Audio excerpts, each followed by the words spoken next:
Oyez, oyez, oyez. All persons having business before the Honorable, the United States Court of Appeals for the District of Columbia Circuit are admonished to draw near and give their attention, for the court is now sitting. God save the United States and this honorable court. Be seated, please.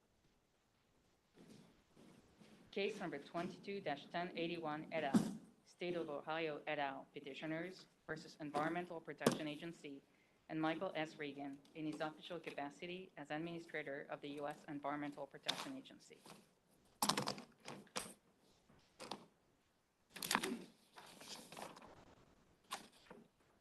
Good morning.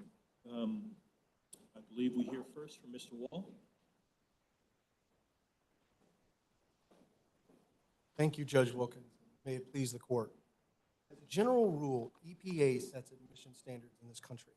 Congress drew an exception for California so that it could address local problems like smog in Los Angeles, but it did so subject to meaningful limits. One of them is that EPA must find that California needs its own emission standards to meet compelling and extraordinary conditions in the state. The waiver here doesn't satisfy either part of that test. First, climate change is a global problem. There's nothing extraordinary about the conditions in California. And second, EPA last found in 2019 that California standards will do nothing to impact climate change in the state or around the globe, but there's a larger problem here. EPA is claiming the authority to let California be a climate change regulator and drive electrification of the nation's vehicle fleet. That's a hugely significant question. So EPA needs clear congressional authority for the waiver. But is it your ultimate goal that you want the California waiver denied, and then therefore everybody just goes back to the federal limits, which essentially serve as a ceiling and a floor? So it would take away the reinstatement of the waiver. So California would not be able to have greenhouse gas standards aimed at climate change. Only the EPA would have greenhouse gas standards aimed at climate change. And this court yesterday heard an argument on those federal standards. That's right. But you wouldn't want to promulgate your own standards. You're not asking to do that. Well, EPA is taking its own effort. So EPA and NHTSA have two rules that were in front of this court yesterday that represent the federal efforts to get at this problem. So there is a federal effort underway. The third prong in the strategy that the EPA devised was to say not only would we have federal rules, but we would give a waiver to California in order that California could go even further and outstrip the federal efforts. And what we're here saying is that waiver under Section 209 is impermissible. California can aim at local conditions, like smog in Los Angeles. It has for a long time. But the waiver is only going with respect to California. Well, yes, California gets the waiver, and then under Section 177, other states, if they have local air quality problems, can adopt California standards. And So that gives you two opportunities then, California waiver and the federal standards. Well, but our point, Judge Childs, is that entire regime under 209 and 177 is meant for truly local problems. That's why Congress designed it. So if California has some truly local problem, like smog in Los Angeles, then it can adopt a standard. And if Columbia, South Carolina finds that it has the same smog problem, it can, under 177, adopt the same standard. What the regime isn't meant to cover under the text of the statute are national and global problems. We expect the federal sovereign to deal with those. So this wasn't about like climate change or global warming, things that affect, to the extent that they do affect all of us. This was about state-specific problems and coming up with state-specific solutions that address those problems. But and California did insert in the record its particular concerns about its global, or about its climate change issues. So I think if we're all agreed that it's really got to be distinctive in the state, like the smog in Los Angeles, right? Then you're right. There is this sort of rear guard effort to say, but California just has a really bad climate change in a way that's different from all other states. And the problem for them, Judge Childs, is that the EPA, the last time it addressed this, said the opposite. So I'm reading from the JA, this is at page 522.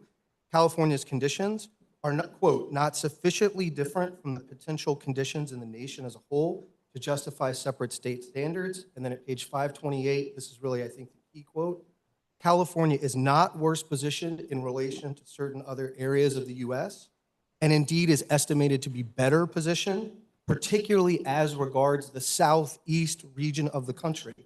EPA did not come back here, Judge Childs, in 2022 and make a different factual finding. Now, to be sure, it said California has it bad, but it didn't say what it needed to say, which is California has it worse than other states. If it had, it would have been changing its view on key facts, and under the Supreme Court's opinion in FCC v. Fox. What about all of that language in the EPA's, that's cited in the EPA's brief, pointing out that the EPA found that California did have a need with respect to specific needs with respect to climate change? So two separate In questions. the 2022 restoration decision. So two separate questions under 209 B1B. One is need and one is whether you have the right kind of condition. So what I was saying to Judge Childs was they didn't reverse the factual finding on the conditions. And if they had under Fox, they would need, according to the Supreme Court, a quote, more detailed justification. So on the conditions, they didn't offer a sufficient detailed justification. I don't even think there's a finding, but if there is, it didn't match. To your question, Judge Wilkins, that's the second part of the statute is, okay, let's say that we grant that climate conditions in California are just worse than everywhere else in the United States, even the Southeast or the Southwest. Then do they need these standards to meet those conditions? That's the text of B1B. And what the EPA said, and I'm reading from 521, this is a quote, Judge Wilkins, quote, the waiver would result in likely no change in temperatures or physical impacts resulting from anthropogenic climate change in California, end quote. Likely no change. The agency did not come back in 2022 and try to make a contrary finding, and if it had, again, it wouldn't be able to satisfy Fox. And the problem that they have is, in the Obama administration, when NHTSA looked at this, NHTSA, not a separate agency, but looking at fuel economy standards, it looked at standards that were more stringent than what California is doing and said if you run that out to 2100, 75 years from now, more stringent standards, 0.02 degrees Celsius, right? 1/50th of 1 degree. And the agency relied on that in 2019 to say these standards are not going to make any difference to temperatures in California or across the globe. And then the agency didn't come back in 2022. You'll search this record in vain for some factual finding that says, no, if they get these. The problem that I have with that reasoning, and I guess it's kind of EPA's argument puts it a little differently, those of us from the country have a saying that, like, when you're in a hole, kind of like the first rule of holes is like stop digging. So isn't EPA essentially in California saying that, well, at least if they're effectual to the extent that they will keep the problem from getting worse? So, and that is consistent with the language of the statute. So, Judge Wilkins, I guess I sort of think of a different country saying, because what the EPA said here was, look, okay, we're not going to try to quantify what difference it would make, but they're allowed to whittle away, right? They can do something. And if you came along as a young boy and I said I was whittling on a stick, and you came along 75 years later and I had the same stick and the same knife, and you couldn't tell whether I touched the stick, and I told you I was still whittling, you'd think either I didn't know what I was doing or I was pretty bad at my job. And so when the statute says you need the standards to meet extraordinary and compelling conditions, the administrators make a finding of that. That's what the statute says. The EPA has to find that California needs them. And it's a pretty weird world, I think, if California just says, hey, we don't have to make a finding that it's actually going to get better. And EPA says we don't have to make a finding that it's actually going to get better. We're just going to say we need it because the problem is really serious. And if they tried to justify, Judge Wilkins, on your type rationale, like we need these in order to prevent them from getting worse, you'd still have to have a set of factual findings about what the world would look like factually absent the standard and all the rest. There's none of that. The last time the agency turned to this, it said, these standards will make no difference for climate change. And we shouldn't be surprised by that. That's a global problem. It is a national problem. We expect our federal sovereign to put in place standards to deal with that problem. This regime was never meant for that. Well, going to that issue, then, you're not challenging the kind of the statutory scheme of 209B. You're just challenging the waiver. Oh, that's absolutely, so for a long time, Judge Childs, I mean, for decades, right? California had its own emission standards, even zero emission and low emission standards, aimed at criteria pollutants to try to improve smog in Los Angeles. That was no problem. What was new was that they came along in 2005 and they said, we want to do this not for criteria pollutants, we want to do this for greenhouse gases because of global warming. And the agency has gone back and forth on that from one administration to the next, right? The Bush administration denied the waiver, the Obama administration granted it, the Trump administration took it away, the Biden administration reinstated the waiver. So when the agency comes to you and says, like, there's a long historical practice of this, they're right for non-greenhouse gas stuff. On the greenhouse gas side, this has been a political football over the last 20 years. The agency has never agreed on how to interpret the statute. And what we would say is just turn to the text. The text says the state has to show and the EPA has to find that it needs these standards to meet extraordinary and compelling conditions. This isn't the kind of condition that qualifies, and even if it were, they don't need EPA's it. brief points out that the 2022 restoration decision did make findings with respect to greenhouse gas emissions impacting ozone and rise in temperatures impacting ozone and that having a connection to particulate and other pollution. In other words, I don't know if I have the particular language right in front of me, No, I know what you're talking about.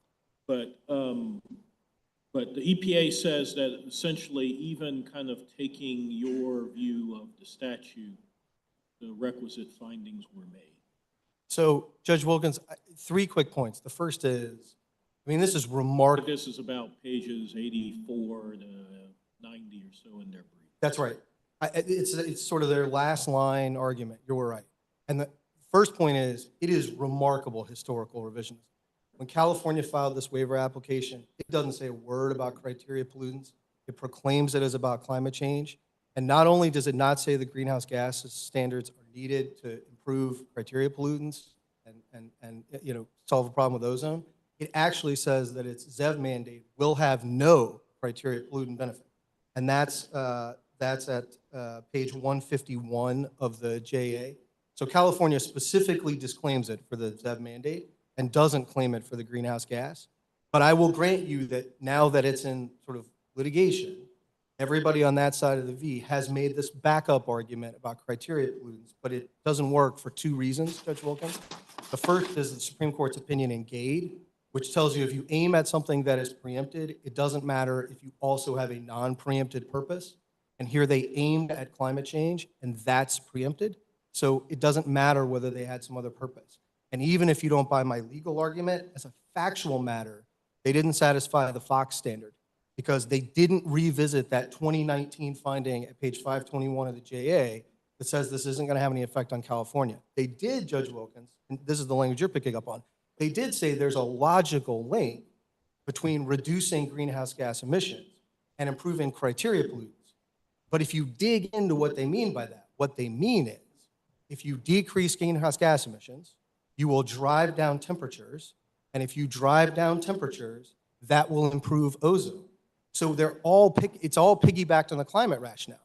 If it's right that the agency last found it wasn't going to make a temperature change and they didn't revisit that, their logical link gets kind of blown up because the factual predicate is it's going to drive down temperatures. I think even the government will acknowledge that if this doesn't make a temperature change in California, it's not going to improve smog in Los Angeles. I'm having a little trouble understanding your argument in the sense that under, I guess it's under 7521A1, which is the provision dealing with federal emission standards. EPA is allowed to promulgate standards for air pollutants that they find contribute to air pollution, which will endanger public health and welfare. And the EPA has said that greenhouse gases are those types of pollutants that can endanger public health and welfare.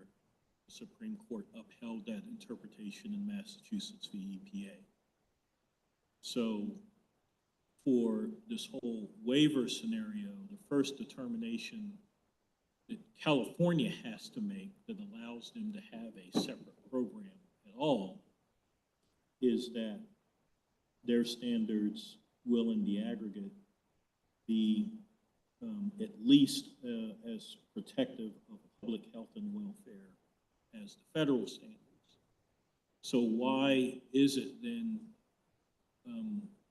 let me just ask this first. Does public health and welfare in 209B1 mean the same thing as it does in 7521A1?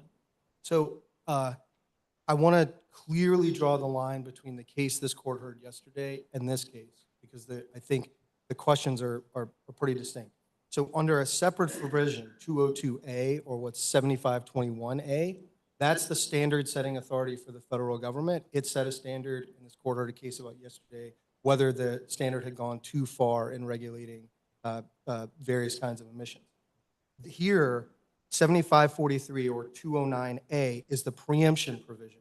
So it says no state it's a general preemption provision and everybody agrees. It puts this off limits to the states. And then B is the carve out. B says, but you can give a waiver to California, effectively California. It's the only one grandfathered in under the standard. If the administrator finds three things. Finds that California's determination that its standards as a whole would be as protective as the federal standards. That's not arbitrary and capricious. If the administrator finds that the state needs it to meet conditions, and the administrator finds that they're otherwise consistent with the statute, which is to say that manufacturers can comply with them and they are feasible. And so it requires that you sort of make three findings that don't turn on the public health and welfare phrase that appears then in B2, which deals with the stringency of the state standards and which isn't at issue here. And our point is that in B1B, they can't satisfy either part of that. Now, their main move, Judge Wilkins, just so I get to it before I don't see how you answered my question. So I'm not talking about B2. I'm talking about the language in 209B1. Which language? California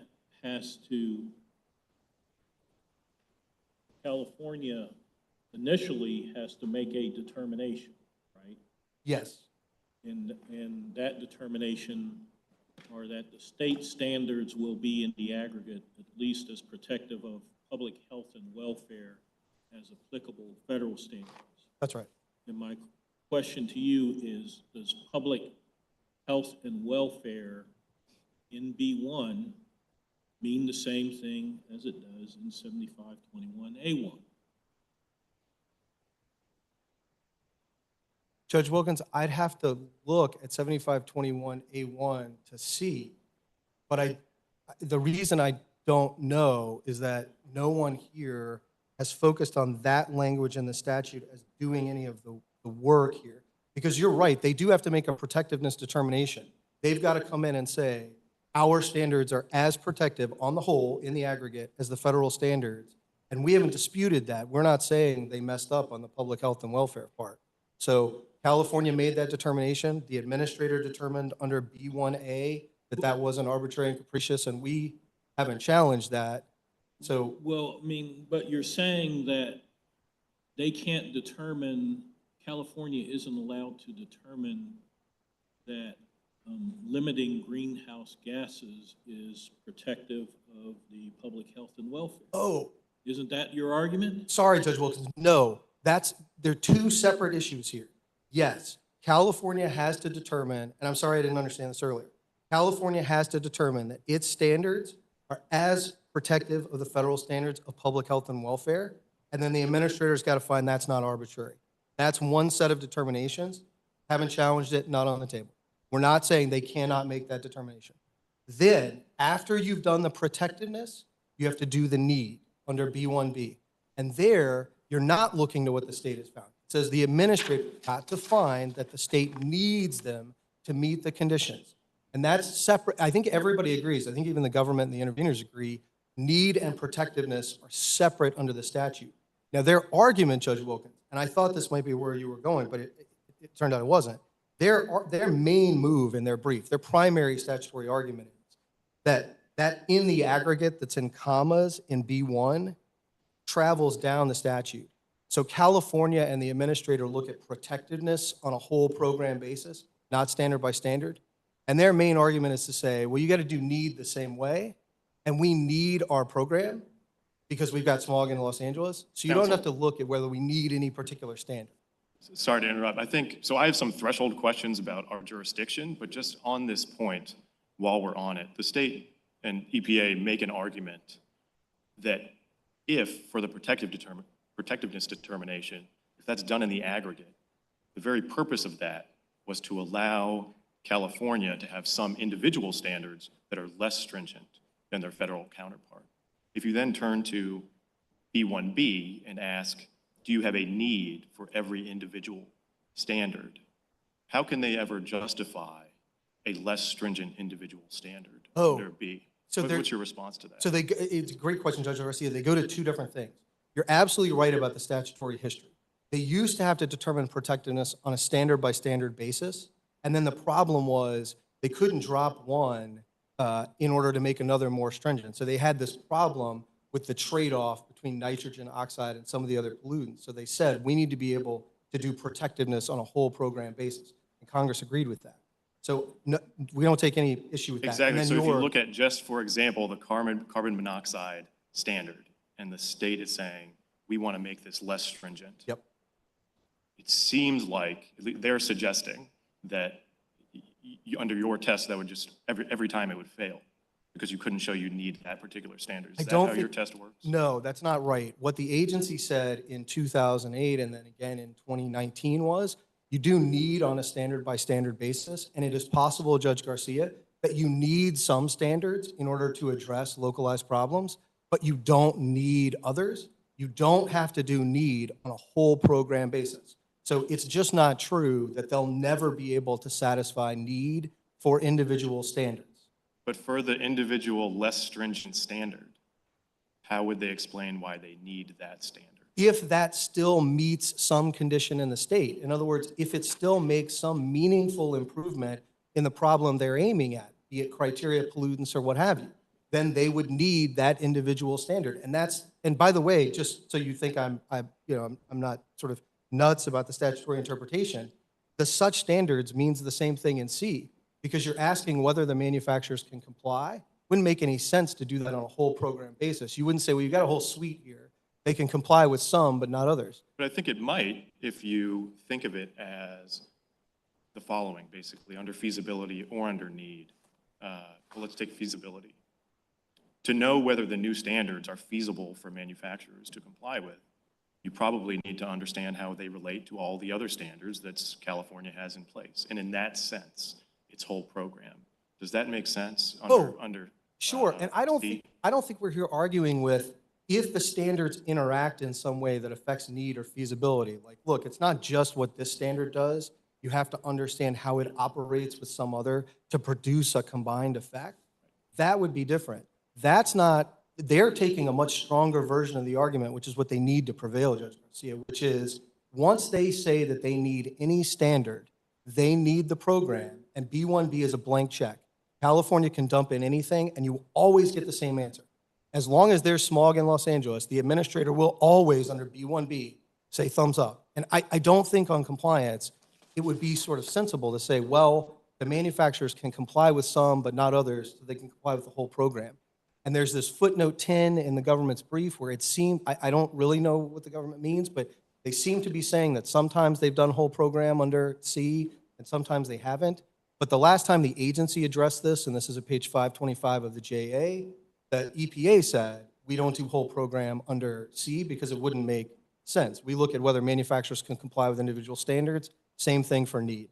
Understood. Thank you. And I think with the indulgence of my colleagues, I do have some threshold questions about jurisdiction. Sure. And so the first is just your petition and the waiver concerned model years 22 to 25. Is the petition now moot as to model years 22 and 23? Just as a technical matter, those vehicles have been rolled out.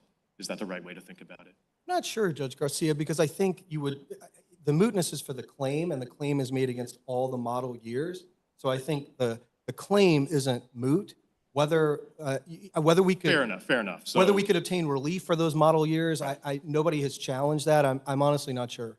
okay, so I think if we're thinking about standing, and in particular redressability, at least the way to think about that is to focus on model years 24 and 25, because that's still what's in the future and plausibly affected. I mean, at a minimum, Judge Garcia, no one on the other side of the case, and they've made every argument I think they could, no one has said we cannot get effective relief through the end of the application of this waiver.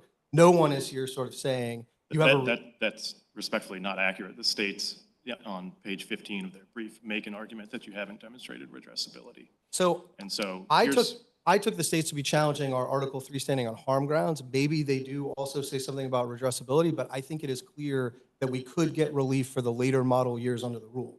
So let me ask the question then, because I think in the Chamber of Commerce case, which was a generally similar situation, the court addressed redressability and said there was no evidence that if the waiver were vacated, manufacturers would proceed on a different course more favorable to petitioners.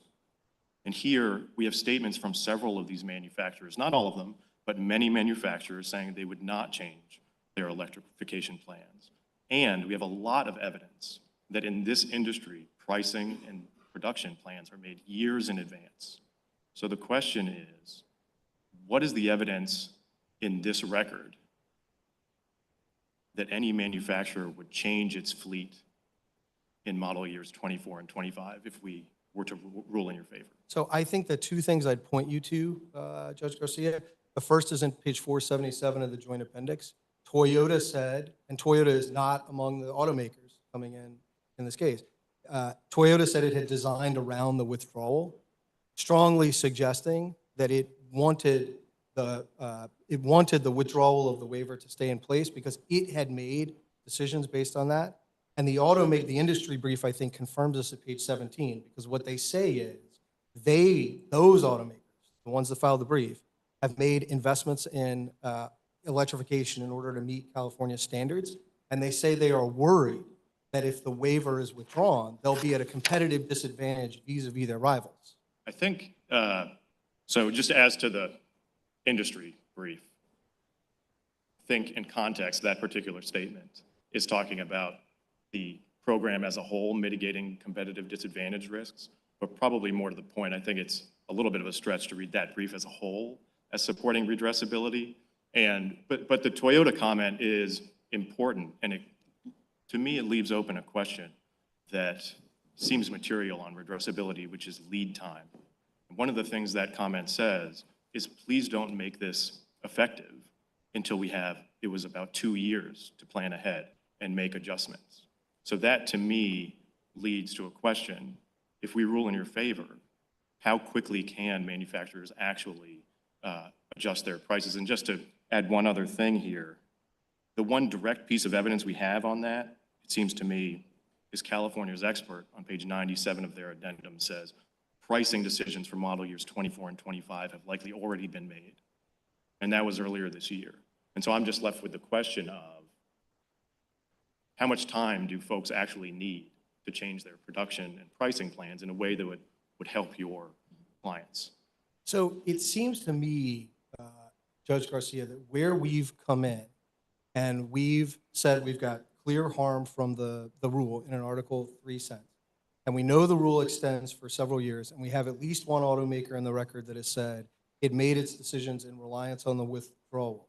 It seems to me that government should bear a pretty heavy burden in trying to show that we somehow can't get any effective relief before the end of this rule. And if that were true, Judge Garcia, I think it would start to raise a pretty serious capable repetition problem, because these are done by sets of model years. We came right in. We came to this court as quickly as we could. The answer now is you can't get effective relief, it seems to me we're going to be in a real bind every time we do this. I appreciate that that might be the case in this particular case, but sort of because of the long-term planning requirements in this industry, these are generally set 10 years at a time, right? The 2013 waiver was for 2015 to 2025. And I'm candidly entirely with you. Common sense would just dictate that the whole point of this rule is to reduce liquid fuel consumption over a 10-year period. That's certainly going to happen. But in this particular case, it seems like we're in a unique situation where now my understanding is some model year 25 vehicles might be rolled out in 6 months or so, next spring. And it seems very speculative to say that when these manufacturers have produced these fleets, the fact that we vacate is going to somehow cause them to cannibalize their own sales on electric vehicles and redress this harm. Judge Garcia, all of that information is outside the record. And it seems to me awfully unfair to the petitioners for the government. I mean, if the EPA wanted to come in and make an argument about redressability and build the record, we could have briefed it and addressed it, but it seems to be a You've little. got the burden on standing. I think going back to Lujan and in our Chamber of Commerce case itself, we recognize it's more difficult to establish standing, in particular redressability, when it relies on the actions of third parties. So while I am sympathetic, I agree that it's pretty clear that it was your burden to come in with this evidence so that we're not just speculating about the effect of what we're doing here. So it seems to me, Judge Wilkins, we satisfied the burden. We came in with a number of, they're in the standing declarations. Obviously, Judge Garcia, the panels looked at them closely, saying that this will have an effect on fuel consumption in California in a way that harms all of the petitioners. And EPA did not fire back in its brief with, no, it won't. You can't get relief by the end of the model years. There's no way to get redressable judicial relief. It's just not in the EPA's brief. So it seems to me we satisfied our burden of coming forward and saying we would be harmed in exactly the way, as Judge Garcia said, that common sense expects. And if they want to say, no, there is, even though the model years are still open for the rule, and you challenge it as quickly as you could, you can't get any effective relief, and it's somehow still not. Saying that you challenge it as quickly as you could is a little rich, isn't it, when you didn't challenge it in 2013? Well, in fairness, Judge Wilkins, the earlier opinion you talked about in Chamber of Commerce from 2011 said we couldn't because California had a provision that said you were deemed to comply with California standards if you complied with the federal standards.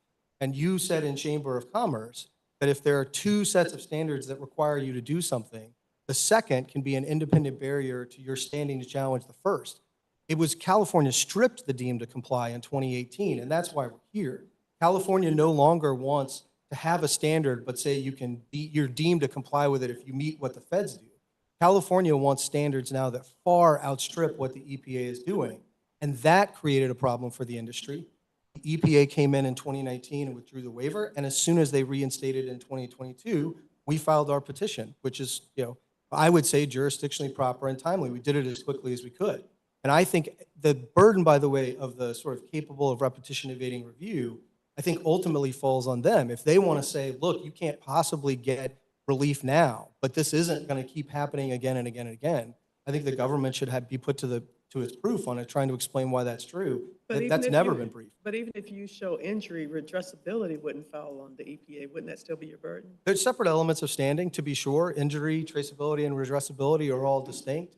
But because the model years extend into the future, and automakers have said that they planned around the waiver, I think the government would need to come forward with some evidence that they've now planned around the restatement in a way that couldn't be withdrawn by 2025. And the government's never said anything like that. There's not one word about that in the briefs before this court, not from the government. Yeah, I think just to put on the table, I believe the only discussion of redressability, at least the only evidence in this case, is in the state's addendum. There's about a 5-page section of the expert declaration, and nobody sought to address that. But I think what you were saying about basically the Toyota comment and how folks plan based on this, I think sort of reflects my concern here. What the Toyota comment says is we need about 2 years to plan. So for there to be injury, they have to make those plans and they have to hit the market. Now, for us to come in 18 months after this waiver was granted and vacate, I think the natural inference, without any other evidence, is you need about 2 more years to plan and adjust how you're producing vehicles. And I don't see how we can assume that's going to happen by model year 25. That's my concern. I take the point, Judge Garcia. I think between the Toyota comment and between what you have in the state's brief, or the industry brief, which is a concern that they've made investments in electrification that will be less valuable if the waiver is withdrawn, I think it is a very fair and reasonable inference that not all automakers are electrifying at the same pace. We pointed to some evidence of that in our brief. And I think what that all shows is this is not some sort of monolithic move. And if you pull back the waiver, there will be real world consequences. Automakers will make different sets of decisions about how to comply. And that's all as a result of your judicial relief that you'd be ordering in the case. So it would redress, at least in part, the petitioner's injuries. Thank you, counsel. All right, we'll give you some time on rebuttal.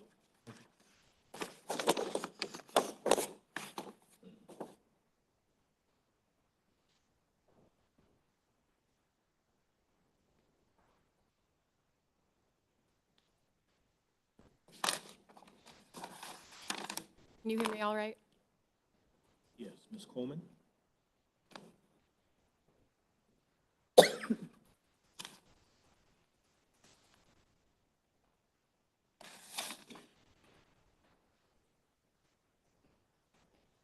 Many pieces of paper.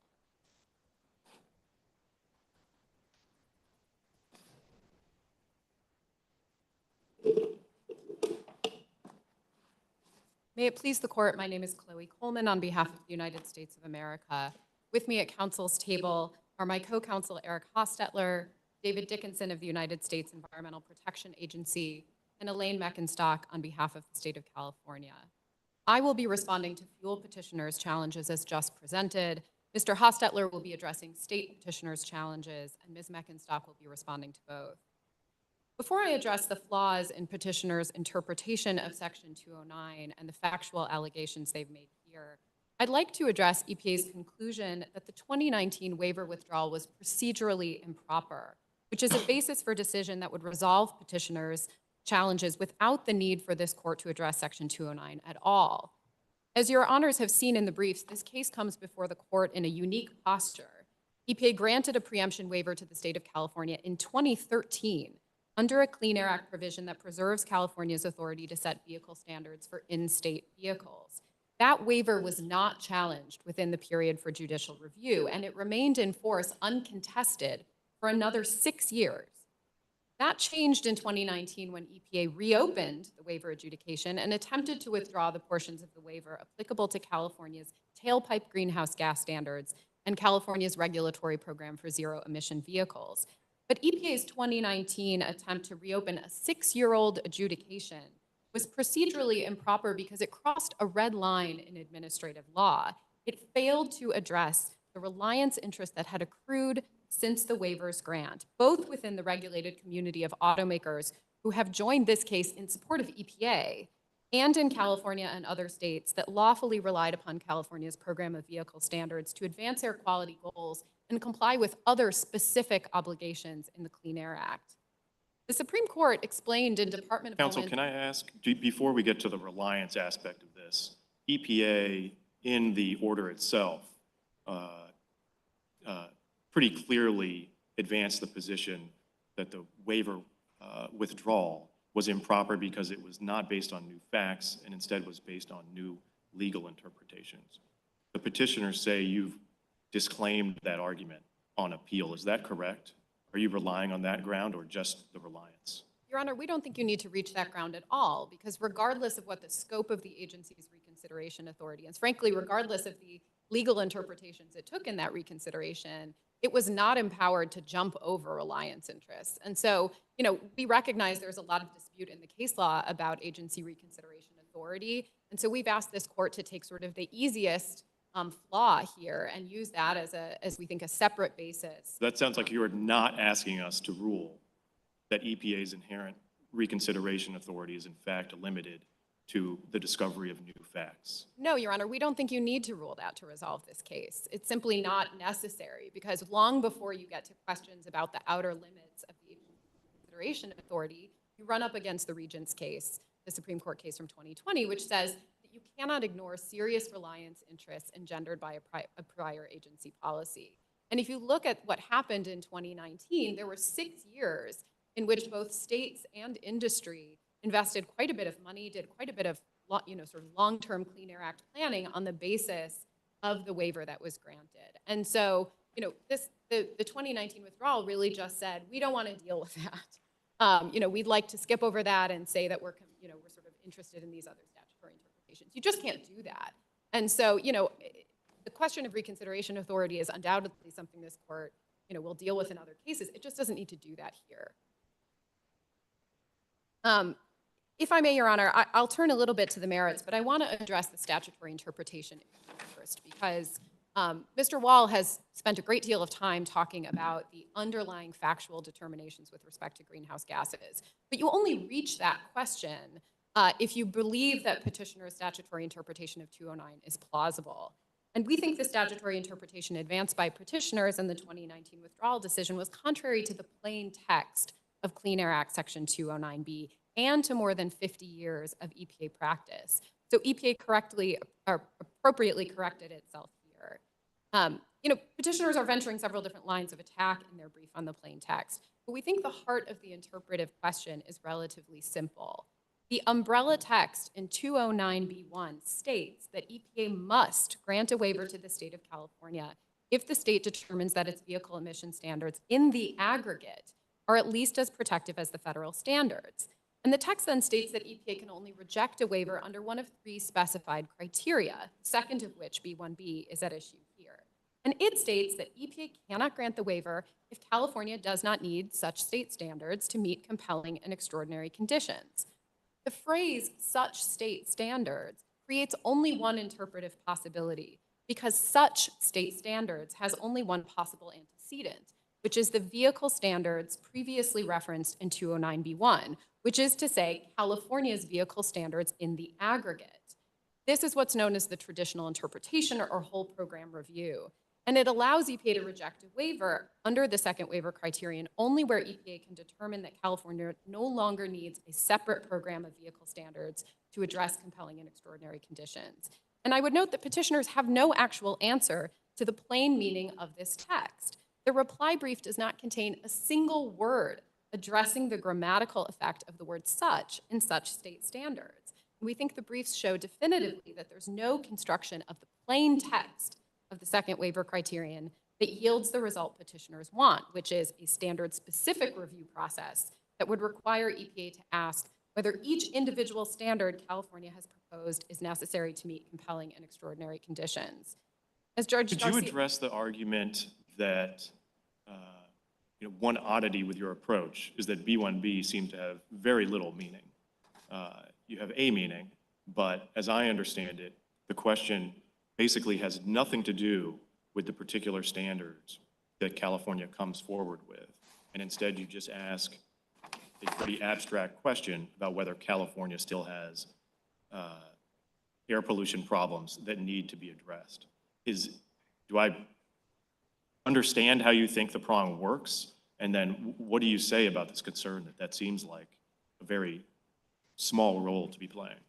You're correct, Your Honor, that our interpretation of B1B is that so long as California needs its program as a whole, then B1B is satisfied. I think it's difficult for all of us sitting here today, looking back and saying, well, California is never going to resolve its smog pollution. This is going to sort of exist in perpetuity. How can that be a reasonable constraint? I think we have to put ourselves in the shoes of Congress in 1967, which was creating essentially a legislative compromise. It had, at the time that it adopted the preemption provision, federal standards, the federal standards program was getting on its feet, but states were empowered, all 51, including the District of Columbia, were empowered to have their own separate standards. And that became a real concern for the automotive industry to have 51 separate programs potentially to comply with. And so Congress sat down and said, okay, what is a reasonable compromise here? we don't want to go all the way to full federal preemption. And we don't want to do that because California already has a highly effective program. And in addition to the fact that California has these unusual pollutant conditions, it's also been sort of a valuable testing ground for new kinds of technology. And the Senate report specifically said that, the values behind this legislative compromise were both that it had these conditions to deal with, but also that, this would allow for the advancement of new technologies without burdening the entire nation with the cost of that. So if you're coming into this situation and trying to say, well, what are the legislative terms of this compromise? That's where you get the 3 waiver criteria. The first is ensuring, of course, that California doesn't end up with worse air quality than what the federal standards would provide. The third is obviously making sure that automakers have a feasible program, not being asked to have something infeasible. And what the second asks is, are we still in the world in which we need this dual system, where we need a California car that can sort of advance policies and take risks that the federal program is not going to? Or are we sort of at the point where there's no longer a distinction between California and other states, and we simply don't need a sort of Here's two why vehicle I program? have a problem with looking at it that way. I mean, I could say that, I need to have a, nutritious meal in order to, sustain myself. And so every meal I'm going to have, some protein and some vegetables and some fruits, and a dozen donuts for dessert. I think that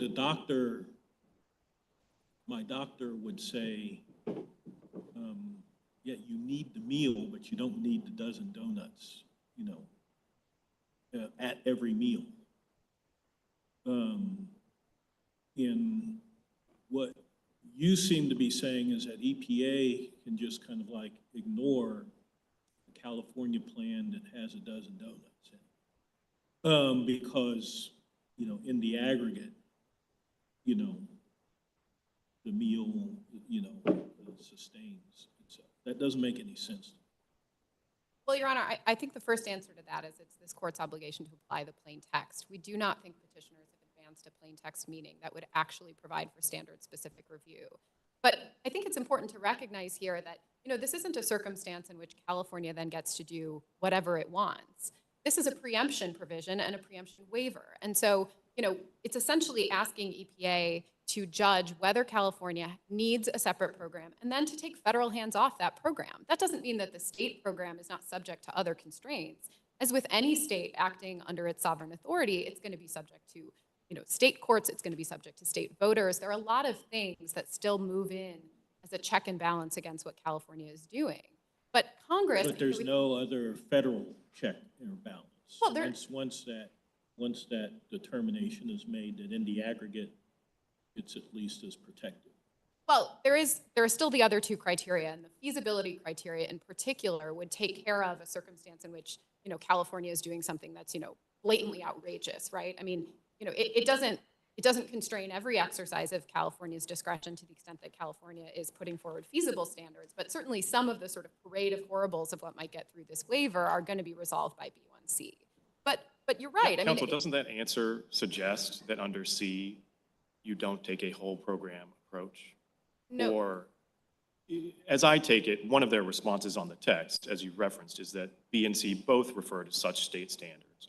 And they say you've always taken a standard by standard approach to feasibility under C. And there's some common sense appeal to that, which is, at least in the sense, to know whether the program is feasible, you've got to look at each of the individual standards. Whereas your position on B is that you don't need to look at each individual standard when assessing need. So how do I, in what sense is the analysis under C a whole program approach?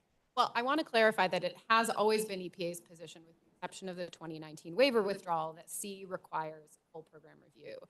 And I want to sort of address the meaning of the word feasibility, because I don't think it's true that a program can be feasible if one piece of it is not.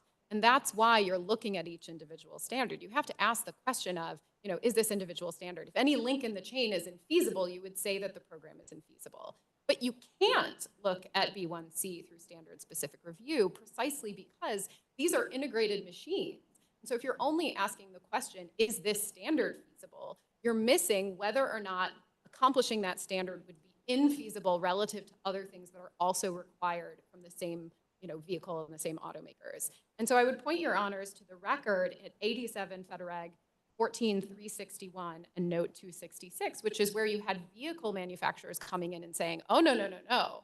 C cannot be standard-specific review, because what if we get into a circumstance where, for example, we can't comply with a stringent NOx standard and a stringent carbon monoxide standard? So this is where I get a little bit mixed up, because I don't know what makes that standard by standard or whole program, right? So what you're saying is, obviously, you have to look at every standard. You can do that by reference to the whole program. I could say the same thing about B. When you come in with a less stringent standard under B, we look at each one. Maybe the reason you need that less stringent standard is by reference to the rest of the program. But you're still looking at each standard to decide whether you need it. Does that make sense? Your Honor, I think need and feasibility work differently in that respect. I think if you're asking, is it feasible for me to buy a new vehicle? You need to make sure that every link in that chain is feasible. If you're asking, do I need to buy a new vehicle? You can't say, well, you don't need a new radio, so you must not need a new vehicle, right? There are ways in which these terms, I think, just apply differently. And ultimately, C is a program-wide review. Now, it may be that you don't have to review the whole program. You look at the one standard, so you say, oh boy, that's not going to be feasible. There's no way we can find that the whole program is going to be feasible. But the end of the analysis is always going to be whole program. And that's simply just sort of not how need works. I don't think you can say California doesn't need this program because it doesn't need one individual standard. Now, of course, our brief has quite a bit of factual material as to why we think that's actually sort of not true. But petitioners have painted that factual material as a rearguard action here, and I think that reflects the fact that we have several additional bases before you even get to applying their interpretation of the statute. But isn't the assessment of whether something is as protective? I mean, I guess that's why I was kind of used, maybe it wasn't the best hypo for the meal, but assessment of whether something is as protective is different than a different type of assessment than whether something is needed.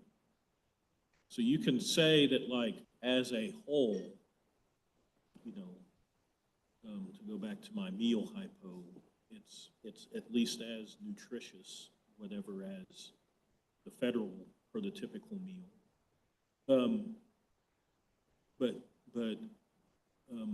it may be that individual components of it are different. And that's why you have, I think, B2, right? B2 that wouldn't make sense if all of the individual components were always at least as stringent as the federal standards, right? You agree with that? Your Honor, I think there are two important things to keep in mind. One is what Judge Garcia has already asked about, which is how would the aggregate protectiveness test and B1B line up if you were going to bump out a standard that was not independently needed to address pollution challenges, right? I mean, that's the carbon monoxide example. It's exactly what Congress was dealing with in 1977 when it said, we know that you're not going to be able to meet the most stringent CO2 standards possible, the federal CO standards. We know that you can't do that and do the NOx standards simultaneously. If you were to really follow through on what petitioners are asking this court to do, you get into a circumstance where now you have a B1B analysis that says, is your CO standard required to meet compelling and extraordinary conditions? California is not going to be able to say that because it is in fact loosening the emission standards for carbon monoxide. And that is yet another indicia that the plain language here. I just don't agree. I don't think I agree with that way of looking at it because, you can have some flexibility when you consider what does need mean. Well, all due respect, Your Honor, I'm not sure where that flexibility is coming from. The indicia we have are plain language says such state standards.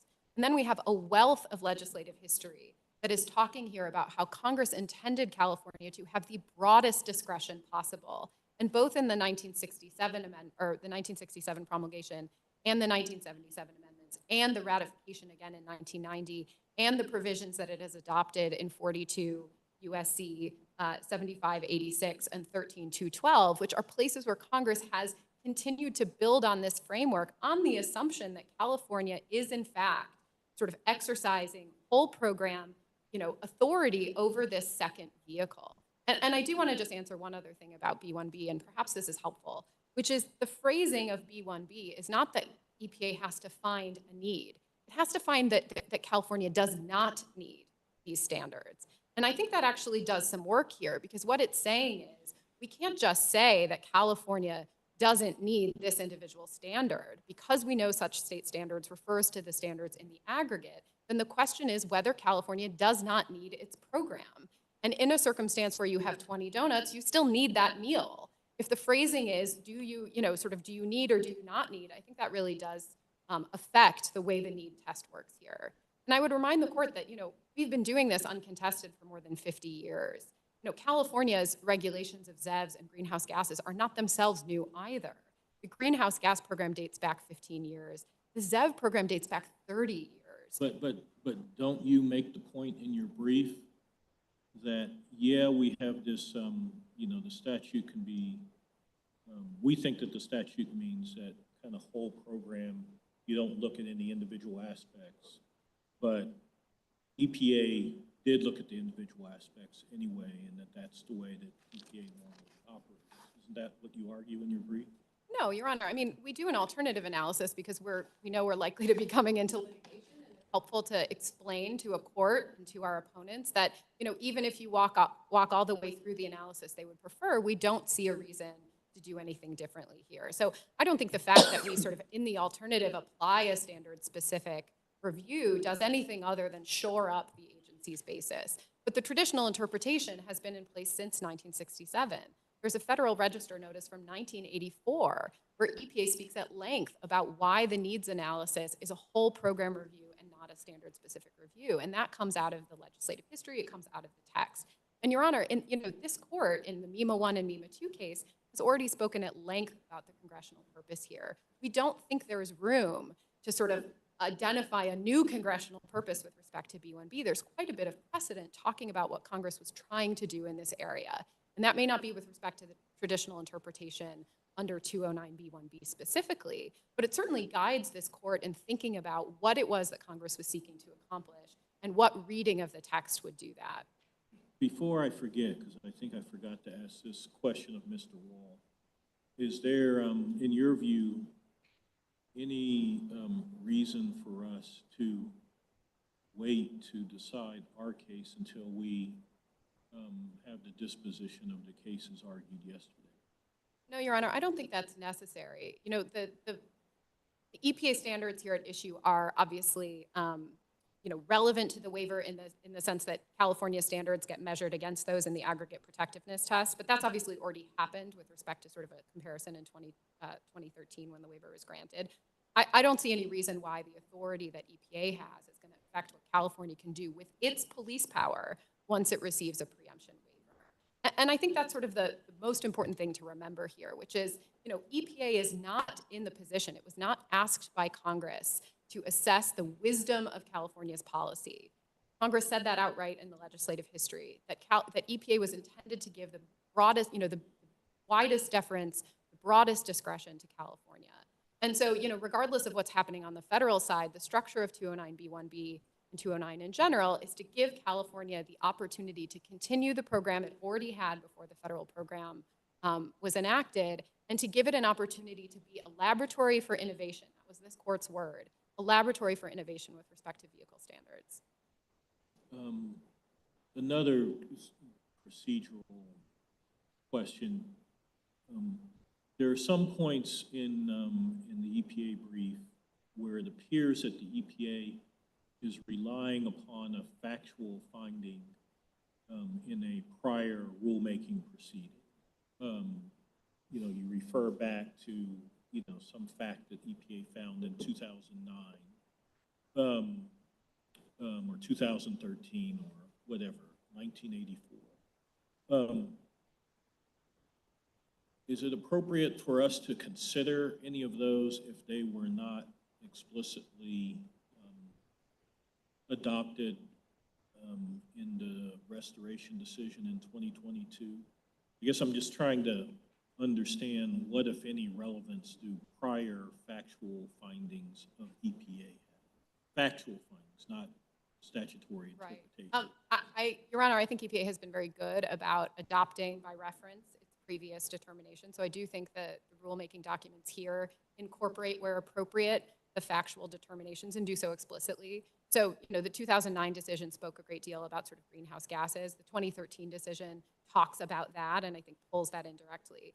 With respect to the 2013 versus 2019 factual determinations here, we are not in a circumstance where the 2022 decision was granting a waiver. It was not reviewing the waiver anew. It was reviewing a 2019 attempt to withdraw a settled adjudication. And so the factual findings here that are relevant are in particular those in the 2013 waiver, because that's the waiver grant. And so I do think it's very appropriate for this court to look back and ask what those factual findings were. 2022 decision talks a great deal about why the 2019 decision was not actually fairly reckoning with those factual determinations, and of course, in doing so, expresses the agency's opinion again about several of these factual issues. But 2022 is not a new waiver grant. It's merely sort of addressing an administrative complication posed by the 2019 withdrawal. So how are we to consider these arguments made by your friends on the other side that, well, there were factual findings that were made in 2019 that weren't disturbed in the 2022 restoration decision? So those factual findings are the ones that are operative for the purposes of our review. Well, I think the answer to that is multifold. I mean, in some instances, I do not think petitioners are fairly characterizing the record about what the 2022 decision actually said about those same factual findings. And so in many circumstances with respect to, for example, whether or not ZEVs are going to reduce criteria pollutants, that's something that's very clear in the 2013 record. It's something that's very clear in the 2022 record. We're in a circumstance where we have zero emission vehicles. They have no on-road emissions, or rather no tailpipe emissions of any pollutant. That clearly includes criteria pollutants. And there's a great deal in our brief about why it is that the singular statement that petitioners are relying on is really not reflective of the record as a whole. So there are circumstances in which I think my colleague has merely misrepresented what is there. But many of the things that they're relying on factually depend on buying into their legal interpretation. So, with respect to sort of this issue about whether greenhouse gases are going to reduce temperature, we're not here standing up suggesting that the California standards are going to reduce, global temperature by 1 degree Celsius, right? I mean, these are a part of a much bigger problem. But we think legally that that's not a barrier to what's happening here, because the Supreme Court already described in Mass v. EPA that the regulation of greenhouse gas emissions from vehicles is appropriate, even if you're in a circumstance where it is an incremental step vis-a-vis a much larger global problem. So that's a circumstance where we just don't think the factual material that petitioners are citing is relevant. And of course, we don't even get to that question if the court agrees with us that 209B does not actually require a standard-specific review of every standard that California adopts. Briefly on the major questions doctrine, the main argument, maybe the only argument in your brief, was that the doctrine just shouldn't apply because this is about preserving state authority. If we put that argument aside, do you believe, or do you have an argument that this is not the type of question of vast economic and political significance in the way the Supreme Court's cases have framed that? Yes, Your Honor, and I do believe that is in our brief as well. This is a circumstance in which EPA is not adopting sort of a new interpretation of the statute that would transform it into, a fundamentally different regulatory regime. It's not an unheralded authority. It's not a long extant statute. This is EPA, following through on an interpretation it's had for more than 50 years. And even with respect to these particular standards, California is exercising the same scope of authority it's always had. It has always had the authority to regulate a second vehicle. And what standards it actually puts on that vehicle don't actually, sort of affect the scope of its authority. It is still sort of mandating a California car for California, consumers in California. And so I think, when we're looking at whether or not this is a major question, we're sort of failing at every test. As we say, I think, the doctrine really shouldn't apply here, where you're talking about, was EPA sort of appropriate in exercising the least possible authority as a federal agency? I think that's a very strange match with the major questions doctrine to begin with. But even looking at the sort of consequences here, California has been pushing ZEV penetration since 1990. It's in this, set of regulations, it's gone from 10% to about 15% ZEV penetration. These are all sort of the incremental kinds of changes that I don't think the major questions doctrine speaks to at all. And in a circumstance where we have very clear, I think, statutory text, congressional indicia, history, there's very little reason, I think, to apply the major questions doctrine. If your honors have no other questions, I would just close by reminding you that at every possible opportunity, Congress has affirmed that it intended 209B to afford California the broadest possible discretion to regulate vehicle emissions and to continue the state's experiments in the field of emission control to the benefit of the nation. EPA has abided by that principle for half a century. This court has repeatedly affirmed it. And so the 2019 withdrawal of the 2013 waiver was a procedurally and substantively improper deviation from the text, history, and precedent governing Section 209. For those reasons, fuel petitioners' challenges should be denied. Just one other thing. Can you think of other examples where the Congress has allowed other states to essentially regulate a global issue? Well, Your Honor, I mean, there are a number of circumstances in which states are exercising authority with respect to climate change. I mean, I don't think that's sort of a controversial idea. States have, mandates with respect to their own, energy production. They have, carbon pricing schemes. So in and of itself, those are not, unusual, and they're not preempted directly by federal law in most cases. So, having a state play in this field, I don't think is particularly strange. And in a circumstance where Congress was already making the big decision to let California regulate a second car, we don't see an inconsistency in allowing California to do that with respect to new technologies, new pollutants, new ideas, when that was really what Congress was anticipating in the first place. Thank you.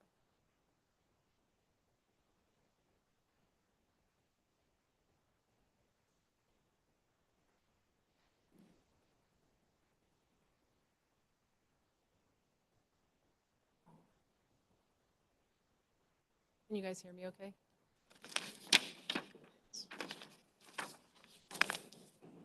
May it please the court, Elaine Meckenstock for Respondent Intervenor, California. I want to start, Judge Garcia, with your questions about standing. Petitioners have not advanced any evidence of redressability. Their declarations refer only to California's analysis that it did in its original rulemaking back in 2011 or 2012, which provides no evidence about current market conditions.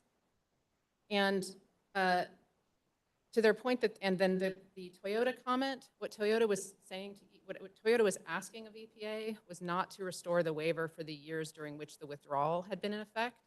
Those years are in the past. Toyota said nothing about its inability to meet California standards in the future model years that we are now dealing with, or indicated that it would not be able to meet them or would change its plans if the restoration decision was vacated. Well, their argument on standing certainly has pretty strong common sense appeal, right?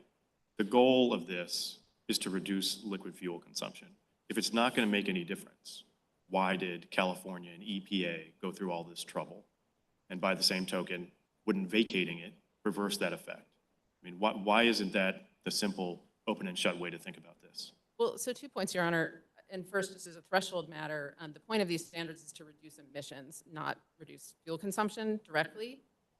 The second thing I want to say is that when EPA looked at California's need for these standards under petitioner's interpretation of single standard review, it was looking at the entire model year period from 2017 to 2025, because that's what it had looked at in 2013 and what it had withdrawn in 2019. So when we get to the restoration, it's looking at the same time period. Almost all of that time period is in the past. So essentially where we are now is the standards have had the effect, and they've actually had more effect than California wanted them to have. And we now are at the point where we have one model year left, and manufacturers are selling more clean vehicles in California than the standards require, and they're selling them at price premium. And so petitioners need to provide some evidence that the manufacturers will stop selling these cars that consumers want and are buying beyond their legal obligations and are paying price premiums for.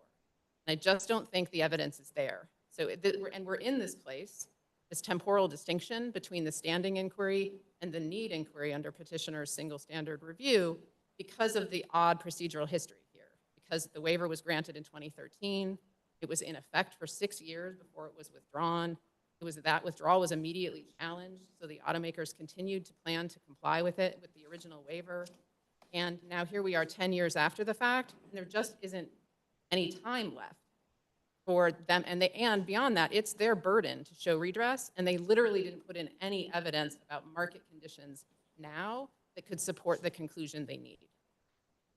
And as to their point that they couldn't have challenged the original waiver in 2013, that's not true. They rely on the deemed to comply provision, but I think it's important for this court to understand the deemed to comply provision only ever applied to the greenhouse gas emission standards. There's never been a deemed to comply provision in the zero emission vehicle standards, so they certainly could have challenged as to those. I want to turn then to the statutory interpretation and EPA's whole program approach. And I want to start at the very beginning of the statute with what it directs EPA to do, which is to waive application of preemption to the state, not for particular standards, but to the state. I'm very sorry. One more question on standing. Sure. In your view, what evidence would they need to show redressability? Is it some version of that in a certain timeline, manufacturers would decide to reduce prices on conventional vehicles by model year 25? So fuels petitioners' arguments are not really about pricing, they're just about sales. So they would need evidence that manufacturers are going to change their product lines and sell different vehicles in model year 2025, which starts as early as January 1st of next year. I think their injuries are redressed if more people buy gas-powered cars.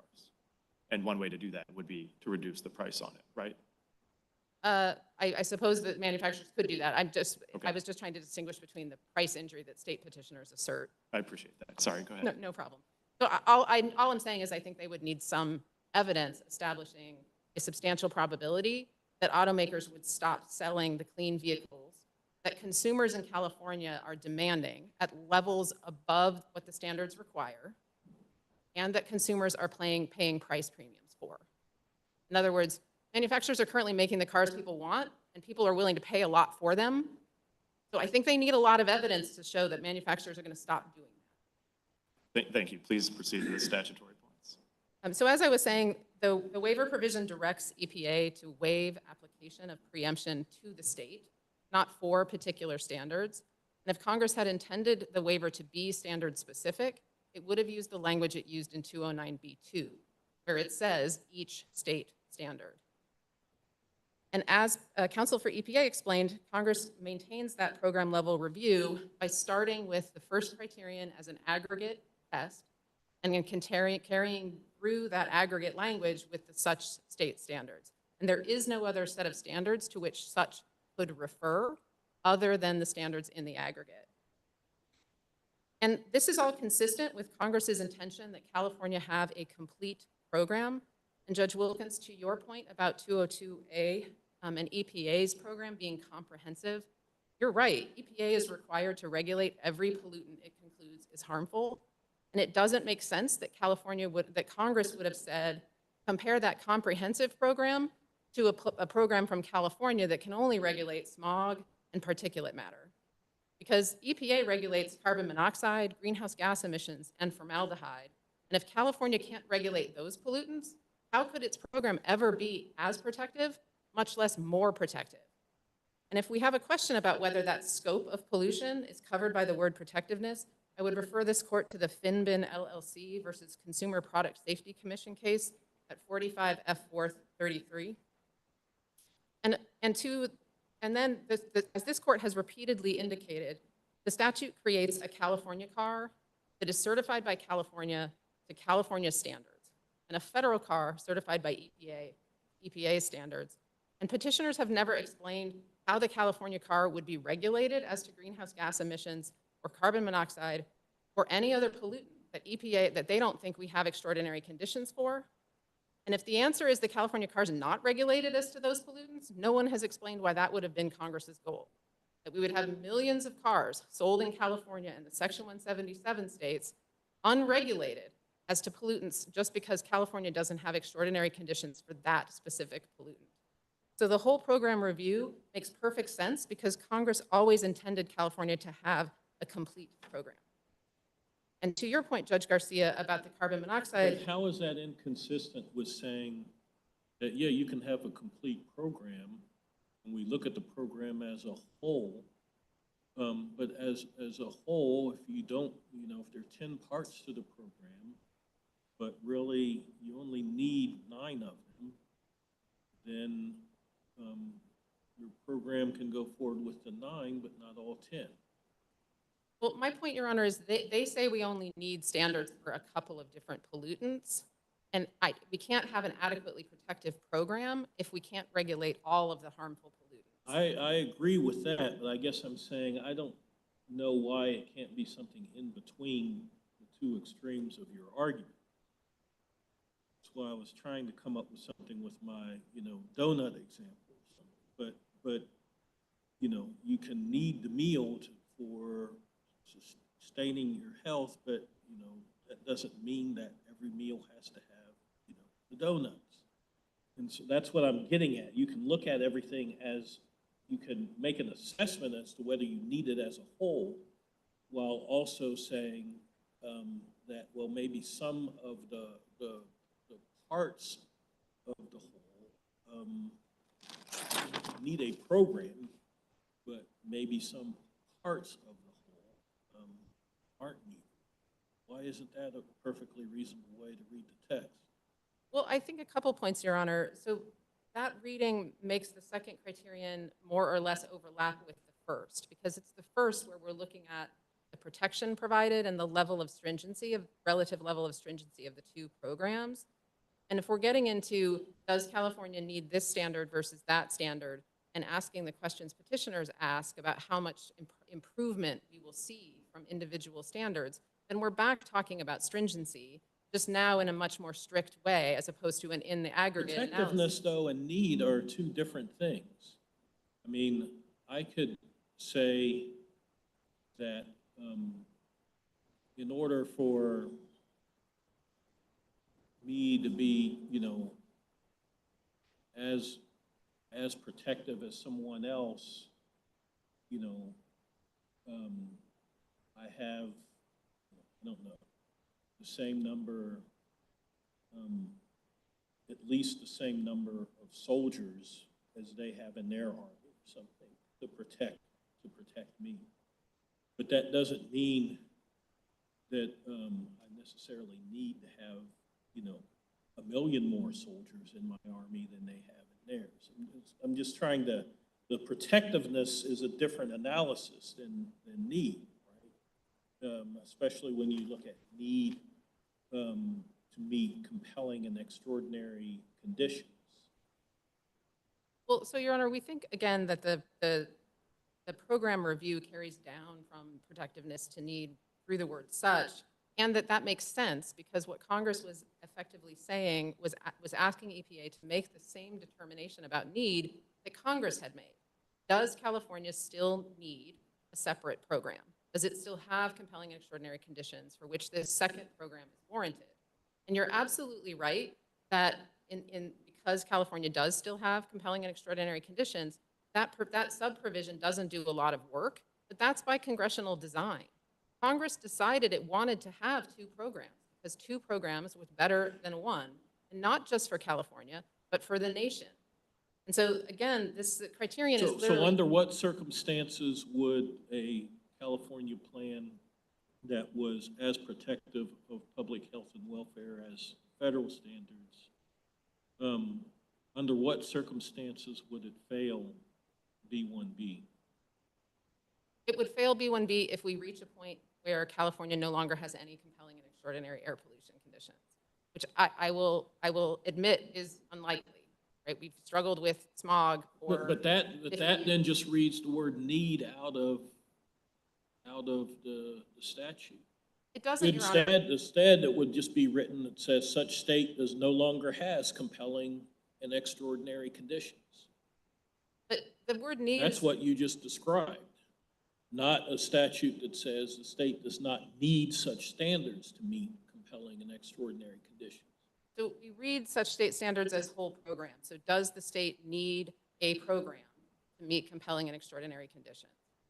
That's the determination Congress made when it adopted the statute in 1967.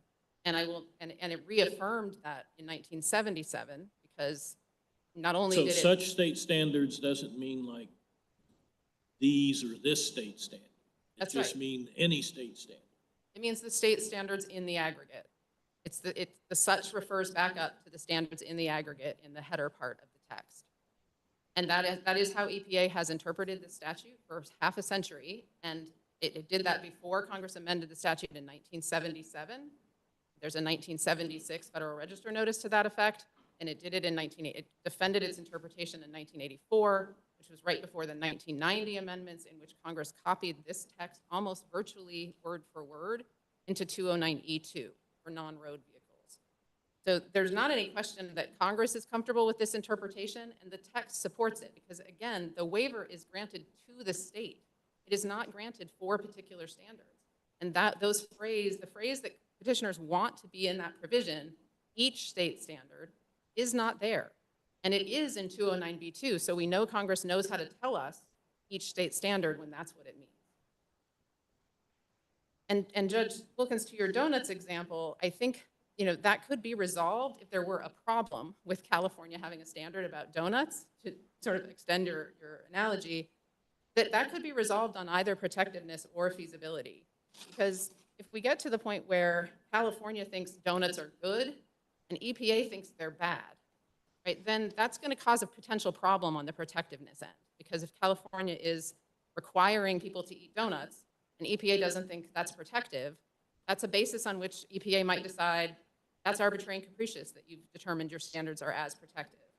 And then if there's a problem for manufacturers in selling enough donuts, then that gets resolved under the feasibility criterion. And I will note that that feasibility criterion is the one over which there is almost always the most dispute. In the half century that EPA has been implementing this provision, that is the one that has attracted the most attention. That's the one the automakers come in and say, California is moving too fast. We need more time.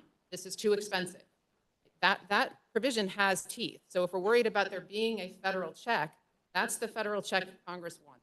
It's the same one they put into it's essentially the same one they put into 202A1 for EPA's own program. I also want to respond briefly to the question about the criteria pollution. California never disavowed that zero emission vehicles don't produce criteria pollution. And Counsel for EPA, as Counsel for EPA explained, EPA concluded in 2013 that California had reasonably refuted, that's a quote, this exact argument about this exact isolated quotation. And in any event, the record has evolved substantially from then, and you can look at the appendix to California's comments on the restoration decision to see how much evidence there is of the criteria benefits of the zero emission vehicle standards. Moreover, and I think this is a really important point, EPA has approved both of these state standards, the GHG standard and the zero emission vehicle standard, into 5 states' plans to attain criteria pollution standards set by the federal government. So if these standards, if the waiver goes away, those states don't have this measure to achieve that goal. But beyond that, that's an indication that EPA does believe and has found that these standards produce criteria benefits. And no one disputes that California has compelling and extraordinary conditions as to criteria pollution. And I also want to just touch briefly, if I can, on the major questions doctrine. There's nothing novel here. As Counsel for EPA mentioned, we've had a zero emission vehicle program since 1990. The 2013 waiver was the 3rd waiver we received for that program. And as I said, these are measures upon which many states are relying on and have chosen to rely on to improve public health and welfare in our states. I was going to ask you the same thing I asked your colleague. Do you see any reason why this panel should wait to see the disposition of the panel in the cases argued yesterday? No, Your Honor. What we're talking about here are standards California adopted in 2011 and 2012, for which the waiver was originally granted in 2013. There just isn't a connection between these standards and the standards that EPA promulgated in 2021 or 2022. I can't remember which. I apologize. So no, we don't think that you need to wait. Sorry, I'm just, there's a lot of issues in the case, and I just want to make sure I covered everything. And then I guess the last thing I would say is on the C criterion, on feasibility, there is, petitioners claim that EPA can't look at our need in a collective matter under B. And I don't understand how, if that's true, EPA could look at standards collectively under C if, as they say, they have the same meaning. And I think this is concretely demonstrated here because we're here talking about California's greenhouse gas and zero emission vehicle standards, but California also has put standards for carbon monoxide and formaldehyde and particulate matter that are not at issue here because EPA didn't withdraw the waiver for those in 2019. And manufacturers have to comply with all of those standards in a given model year. And so feasibility always has to look at the whole program. And it may be that it sometimes looks like a single standard analysis, but that's largely because EPA is responding to evidence in the record. It's responding to manufacturers coming in and saying, I can't meet all of these standards at the same time, or I can't meet this particular standard for the following reason. So EPA's analysis is driven in the same way this court's analysis is driven in petitions for review by the issues brought forward by the participants in the proceeding. It doesn't make it not a whole program review, and EPA should not be constrained to looking at standards in isolation under C, because that would just not make sense. It would break the entire feasibility analysis. And so what happens if California agrees or EPA agrees that with a manufacturer that it's not feasible to meet a particular standard within the time period set in the standard? So it would depend on the circumstances, but there would be some form of denial. So what EPA is looking at is California's revised program that it has submitted with its waiver request. And if EPA decides this revised program is just completely infeasible, then it would deny the waiver. And then the California program that was previously waived would remain in effect. And that's kind of like what happens when this court, say, vacates an amended rule. Right? So the waiver can be denied if it is not feasible to adopt a new standard with respect to, let's say, one aspect of the standard, one criteria, pollutant. Yeah, well, sometimes the waiver, the revision to the program will just be for one standard. But if California's amended program contains revisions to multiple standards, and I take your question to be what happens if then only one of those is a problem, then what EPA has done in the past is deny the waiver as to that standard, granting it for the rest of the program. And that's essentially like this court's severability analysis, in that you do what Congress directed you to do, which is you waive application to the state for everything for which there is not a problem under the 3 criteria for denial. It's very similar, again, to what this court does if it finds a problem with a regulation, but there's a way to sever a portion of the regulation so that the amended rule the rest of it is valid. And why wouldn't you do that under the need analysis under B1B? Because again, what you're looking at is the whole program, and there isn't a question, and petitioners don't even dispute, that you either need a whole program or you don't. So it's just that feasibility is a different animal, subject to severability in a way that a whole program review isn't. And of course, this court faces those issues with severability as well. Sometimes parts of rules are severable and sometimes they aren't. It's the same basic idea, but just as EPA is deciding that California's revised program satisfies the criteria and should get a waiver, even though sometimes what it's looking at is more granular than the program as a whole, that's the same as when this court looks at an amended rule. You sometimes have to look at the change between the pre-existing rule and the amended one. I guess the reason that I'm having trouble with this is that the statutory language is such state standards, right? So it's not just like any state standards, it's particular state standards. Do you need these particular state standards, even as a whole? Not just, do you need standards? You see my problem? I do see your problem, Your Honor, but as the Supreme Court held in Culbertson v. Berryhill, which is 139 Supreme Court 517, such means of the kind or degree already described. And so what such state standards mean here is such as standards previously described, which are the standards that are in the aggregate, at least as protective. So you're just carrying down the aggregate language. So you're you're doing protectiveness as an aggregate, you're doing need as an aggregate, and you're doing feasibility as an aggregate, because that's what such does.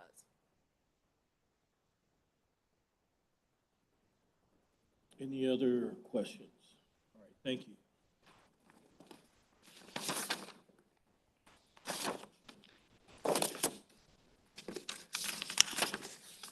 Mr. Wall, we'll give you 5 minutes, and we're going to take a 10-minute break after you finish before we go to part 2.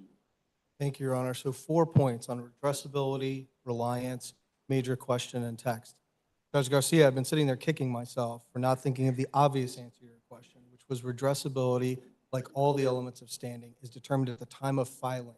When we filed this petition in May 2022, when we plainly could have gotten effective judicial relief, and I looked through the briefs and the comment letters as I'm sitting here, I couldn't think of, and I'm not aware of anybody who claimed otherwise.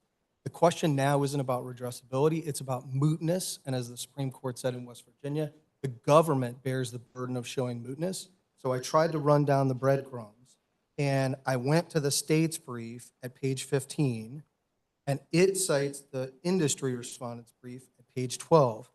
So I went to that brief, and it's very carefully worded. It says they have no plans to abandon their financial commitments, and it points to the JA at 370 and 371. So I went to the JA at those pages, and it's a comment letter from Tesla that it put in July of 2021. It's not talking about the inability to give relief in the later model years.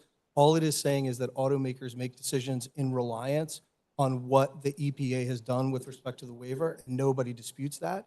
But it's not going to meet their heavy burden to show that there's no way to give us effective relief. And I just want to be clear, that's the government's burden, not ours. I'm glad you said that, Mr. Wall, because I had the same question. And why, as whether this is redressability or mootness, and why isn't the burden on redressability to come to court and say, acknowledge the realities? It's going to take a little time to get in order, but here's our showing that if you rule in a reasonable time on this, it will redress our injuries, as opposed to, strictly, the date you filed this in May 2022. It strikes me as a difficult question. Look, it could be a more common sense inquiry. I think the Supreme Court's pinned it down in cases like Caterpillar to, time of filing. But I guess what I'd say is I don't think you need to get into it here, because when we went to court in 2022, everybody, and if you look at California's comment letter at 236 of the JA, it says, do this now. It will immediately incentivize. It will make meaningful changes now. So everybody agreed that we could get at least some relief. And of course, against the backdrop of letter, like the Toyota letter saying, we made plans based in part on the withdrawal of the waiver. So it seems to me in that world, everybody knew that you could do something in the window. And the burden then is on them to come along and say, you can't, this case is moot. And I just don't see how, based on the comment record you have before you and the briefs, you could say they've satisfied that burden. On reliance, if you look at pages 21 and 22 of the JA, it's not an independent rationale. When they talk about it, it's always bound up with the merits. But in any event, I don't think it's fair for the government to say, as I think counsel did, that in 2019, they jumped over reliance interests. If you look at page 514 of the JA, it says, and this is from the withdrawal, the EPA disagrees with some commenters' assertions that ostensible reliance interests foreclose withdrawal of the waiver for the model years. And then it goes on to explain that facts on the ground had changed because California had taken away the deem to comply, and also that the EPA had said it was going to do a mid-year review. The agency's free to think that it got reliance wrong back then, but I don't think it's right to say, oh, in 2019, you just jumped over reliance, and all we did in 22 was point out the fact that you hadn't taken into account reliance. It's a far more complicated story than that. And so I don't think it's right that they didn't consider it at all, or that it's a standalone rationale. Where does that leave us? How should we resolve the case? The most straightforward way is as a major question. West Virginia, OSHA, student loans cases all have the same message. Look at the power that the government is asserting. Here, the power that the government is asserting is to allow California to electrify the vehicle fleet, to move to what California wants, which is 100% electrification.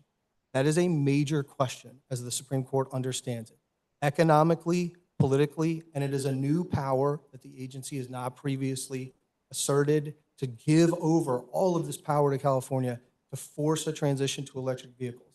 If we're right about that, if it's a major question, But what about the fact that there's been at least some sort of zero emission vehicle aspect of California plans for, going back to 1990? that's right, but not with respect to greenhouse gases, with respect to criteria pollutants. This is not, we need our own standards because we want to help smog in LA, right? It's not about criteria pollutants. It's not about local air quality. This is about what they've announced this is about climate change. It's about global warming. That's why they want to set the standards. And the question is, can EPA let a state be a climate change regulator? That, as I understand it under the doctrine, is a major question. And if I'm right about that, I don't see any serious argument on the other side that the statute is clear in their favor. They assert it at page 2081 of their brief, Judge Garcia, but they don't actually try to show how they could satisfy a clear statement rule for purposes of 209. But let's say you disagree with me on all of that. You don't think it's a major question. Then we're finally at the text, Can I right? pause just briefly on major questions? The way you just framed it is essentially the major question is, can California target greenhouse gases? And that would, my question is about whether that actually tracks to the statutory interpretation question, which seems to be, is a whole program approach allowed? In other words, there would be a direct connection if there was some vague term, if emissions was somehow vague, and you were saying, well, you can't interpret that to include greenhouse gases. But that's not your argument. Does this make sense? You're saying there's a major question X, so use that to require a clear statement on why. How do they link up? So I don't think that's the right level of generality, right? In West Virginia, it was, can you force factories to shift from one power source to another? In the student loan case, it was, can you use this power that's formerly been fairly minor and waive hundreds of billions of dollars? I think framed at the right level of generality is here. Can they grant a waiver to the state of California so that California can have its own greenhouse gas program to regulate climate change, to address climate change? And framed at that proper level of generality, I don't see how it's not a major question. And if it's a major question, I think then it's pretty easy how to resolve the case. But if you disagree with us on that, then we're down to the text.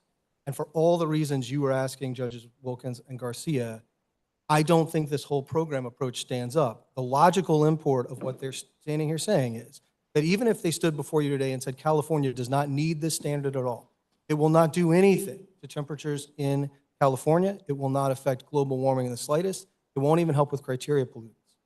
They would say, but that doesn't matter because we still got smog in LA, and until that goes away, and they're candid enough to admit that's not any time in our lifetimes, they get a program and it's a blank check. They can put into it whatever they want. And the right way to think about it, Judge Garcia, is exactly the way you put it.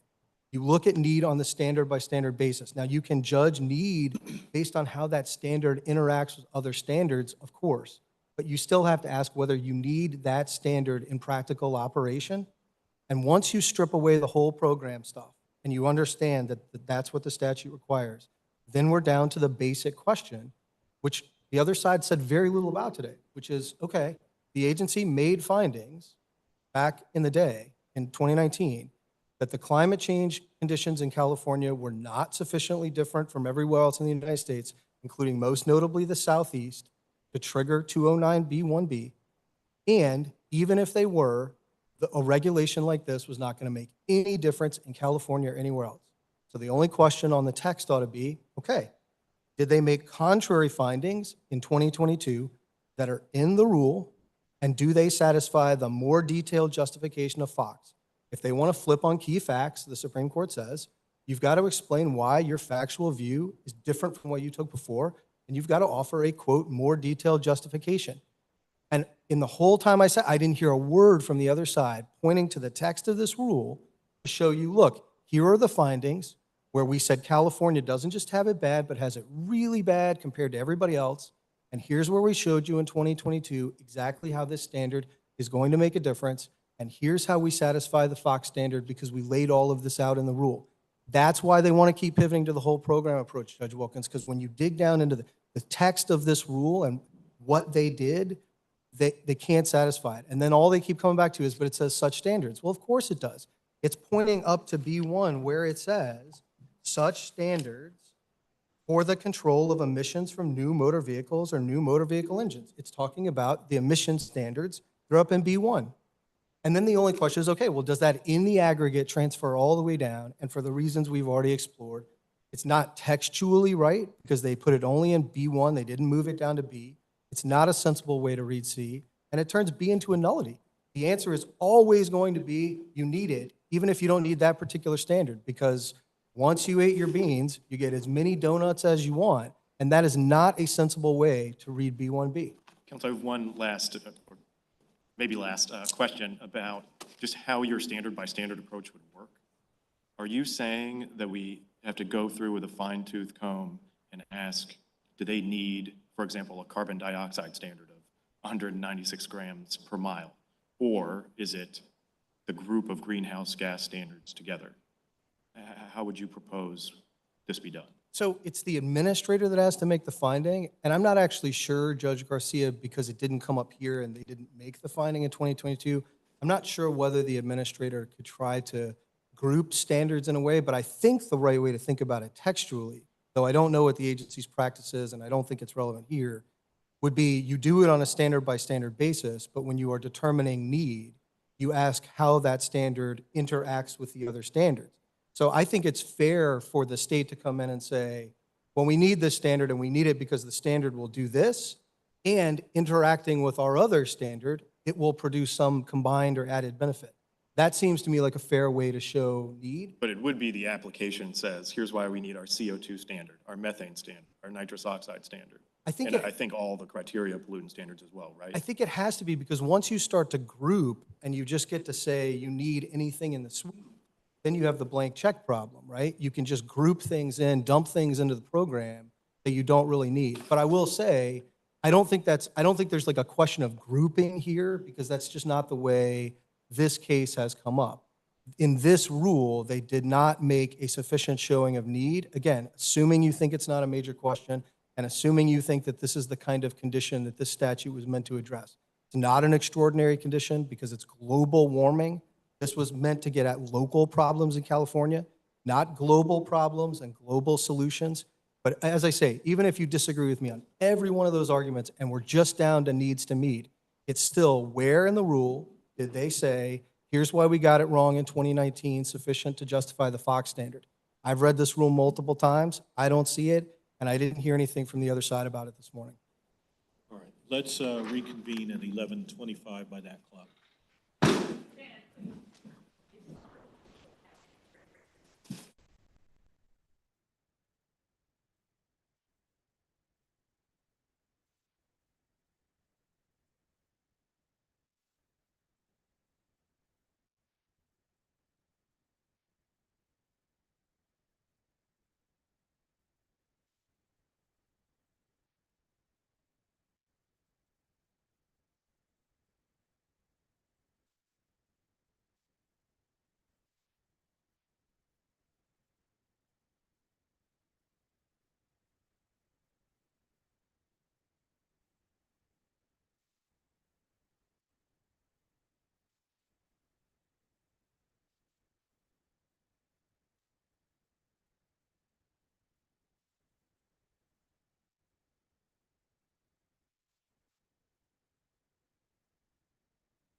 This honorable court is again in session.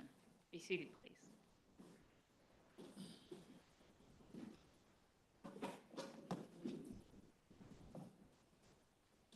All right, we'll resume with part two of the argument. I believe first up is Mr. Flowers.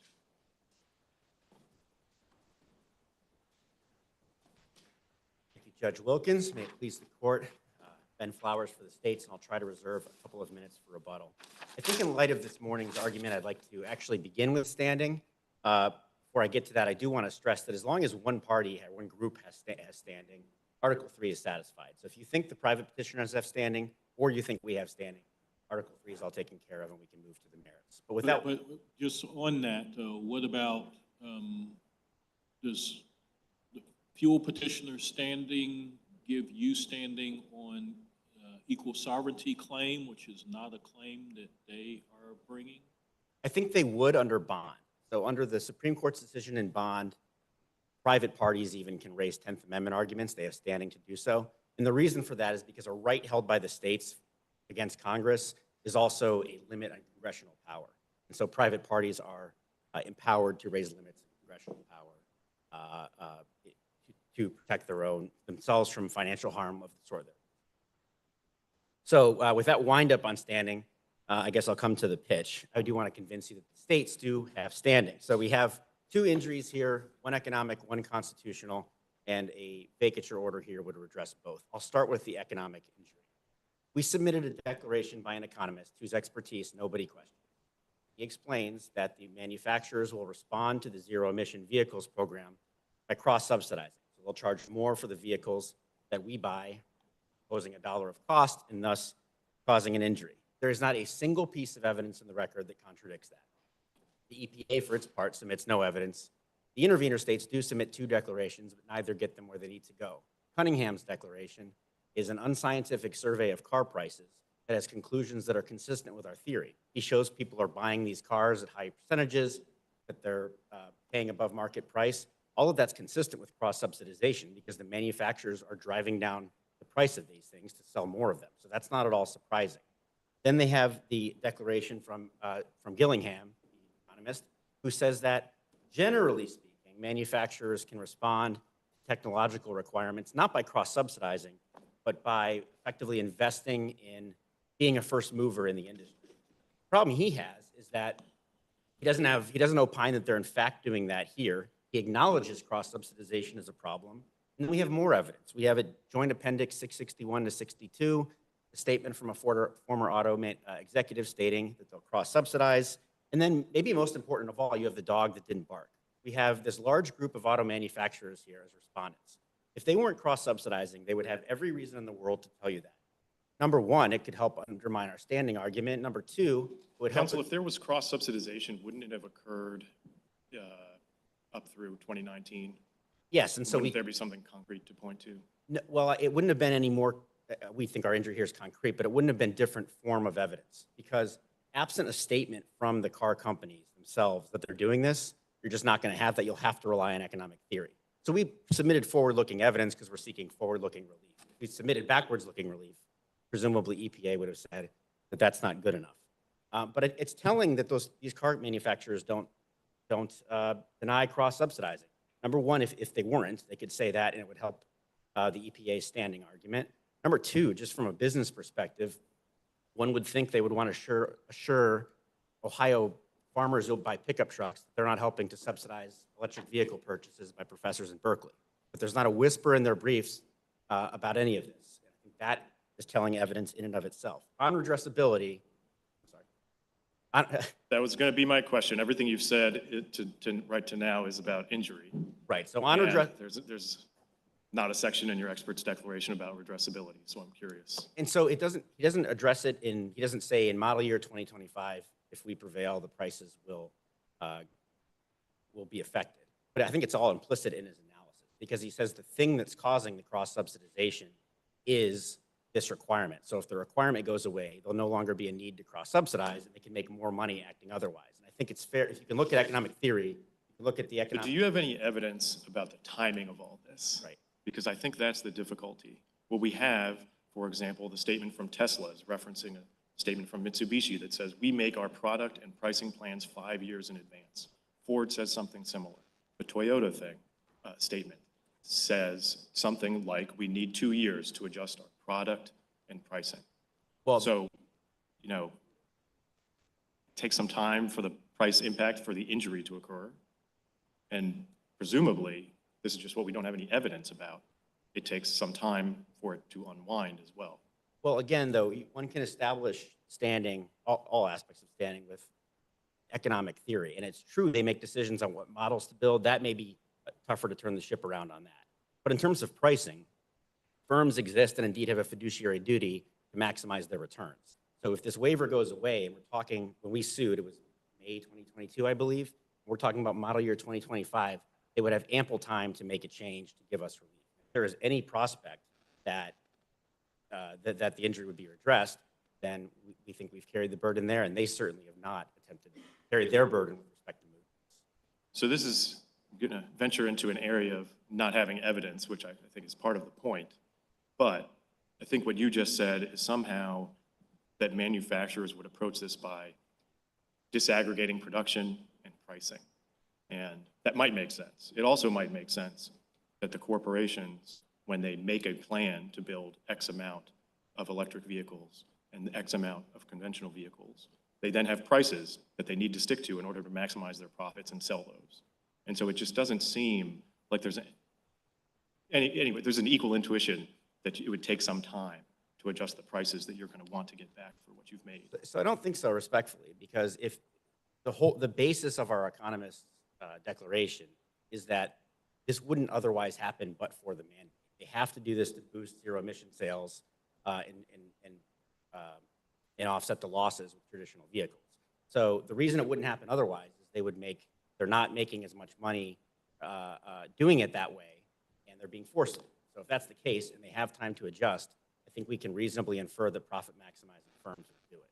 But if you're skeptical on this, we also have a constitutional injury that I think seals the deal.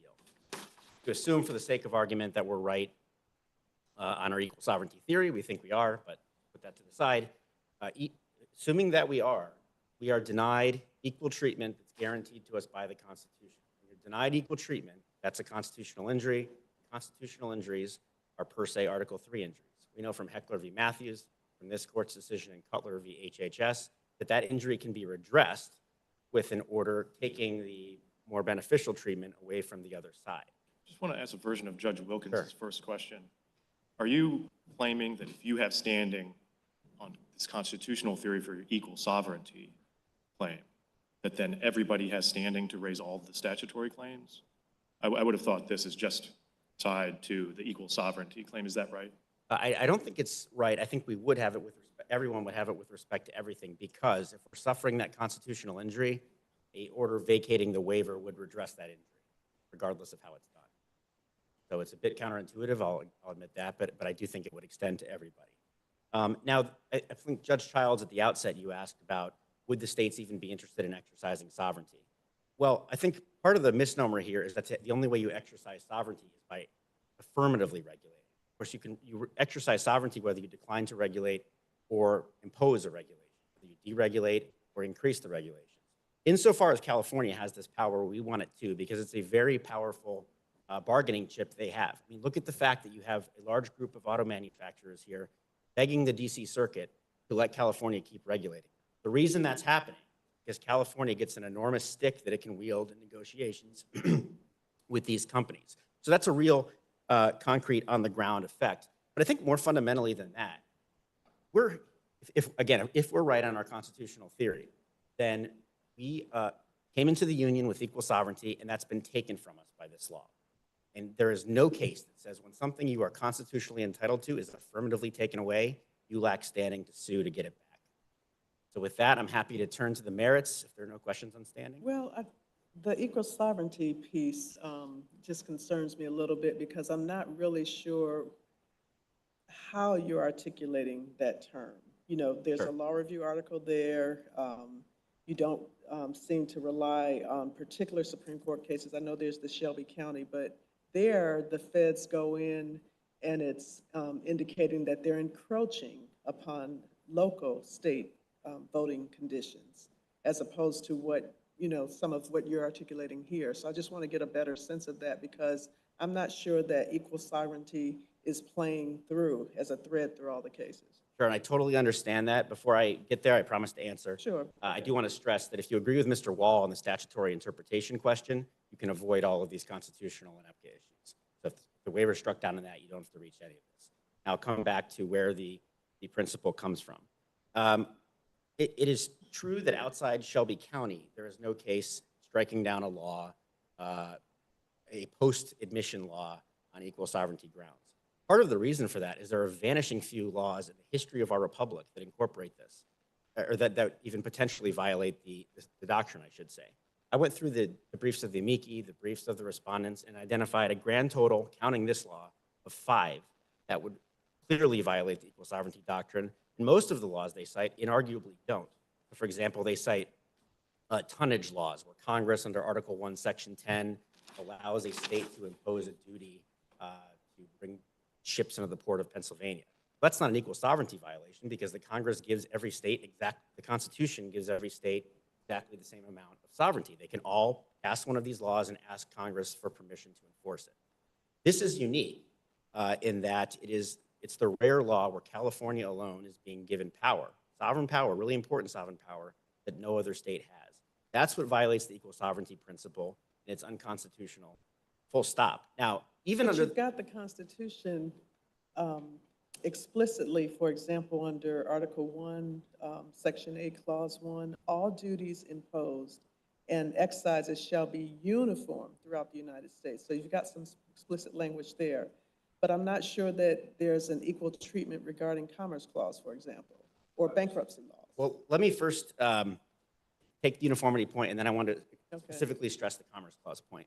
So it's true that there are these uniformity guarantees, but those are guarantees of uniform substantive law throughout the nation. So the duties have to be the same throughout the nation under the clause you just read. They don't bear on unequally depriving the states of sovereignty. So I don't think that negative implication is there. It would be one thing if there were a provision in the original Constitution that said you must ensure all states have equal sovereignty with respect to navigable waters, and it didn't mention it anywhere else. I think then we would have the negative inference, but we don't have that here. Counsel, what about the compact clause? So that clause envisions that Congress can allow some states, but not others, to exercise sovereign authorities like keeping troops, imposing tonnage duties. Does that give rise to the type of negative inference we're talking about? I don't think so, because there are 2 ways to look at that. One is that's just an and we are open to either characterization. One, it's either an express allowance of some unequal sovereignty. We think the better way to look at it, though, is that every state has the same sovereignty. They can all pass those laws. They all just have to go to Congress to ask for permission to implement. That is unlike this law. But Congress can deny them, thereby according greater sovereign authority to some states Right. and not others, right? It can, but none of them, in some sense, none of them have the sovereign authority at all, because they're basically, they're acting with the permission of Congress. But I'm open to saying that those are express exceptions that prove the rule. Can I just ask about a specific case? Yes, please do. It's Alabama v. Texas in 1954. Yep. And this came after the 3 seabed cases that you do cite. And as you may know, it's the Submerged Lands Act. And after those seabed cases had said that Congress, that states, based on the equal footing doctrine, could not have control over the marginal seabed, Congress came back 3 years later and gave greater sovereign control over the seabeds to Gulf states. And Alabama and other states challenged that law on equal footing grounds. And the result was a summary denial of the case with not a lot of reasoning, but it basically says this was pursuant to the property clause and enumerated power. And so the equal footing doctrine has no application. Were you aware of that case, and how would you distinguish that? Yeah, I am glad you asked about it, and a few distinctions. One, it was a per curiam opinion that has no analysis on point, so it just doesn't set any meaningful precedent. The dissents and the concurrence deal with it, but the opinion itself does not. The distinction between the property clause and this other stuff, I think, actually is pretty relevant. Going back as far as to Stearns v. Minnesota, the Supreme Court has said that when you attach conditions to the cession of land, that's basically not an exercise of sovereign authority. So they distinguish that from more traditional exercises of sovereignty. I'm not sure that distinction makes sense, but it's one the Supreme Court has long recognized. There is another case, though, I'd love to bring up, and it relates to Judge Child's question about the Commerce Clause. There's this notion floating around in the EPA's brief, and one of the amicus briefs, that it doesn't apply, that the equal sovereignty doctrine doesn't apply when Congress acts pursuant to an enumerated power. Here's what we know that's wrong. There's a case called Escanaba, discussed at length in the amicus brief filed by American Committee. And in that case, the Supreme Court held was that it would violate the equal footing doctrine to admit Illinois pursuant to an act that gave Illinois less sovereign authority over the navigable waters than the other states had. The court acknowledged that Congress does have a Commerce Clause authority over the navigable waters, but nonetheless, in admitting the states to the Union, it could not unequally deprive Illinois of that power. Now, the EPA may respond, well, that's an admissions case, that's not a post-admission case. And respectfully, I just don't think that distinction holds up.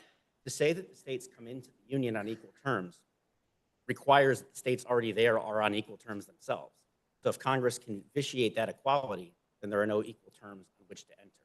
And I think that is that's a key reason why it cannot be limited to Admissions Act, plus Shelby County. And noting Shelby County brings me to another point.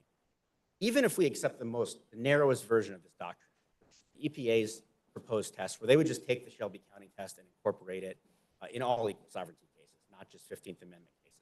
Now, we don't think that's right, but even if it were right, we still win, because under Shelby County, any disparate geographic coverage has to be justified with respect to the problem the law targets.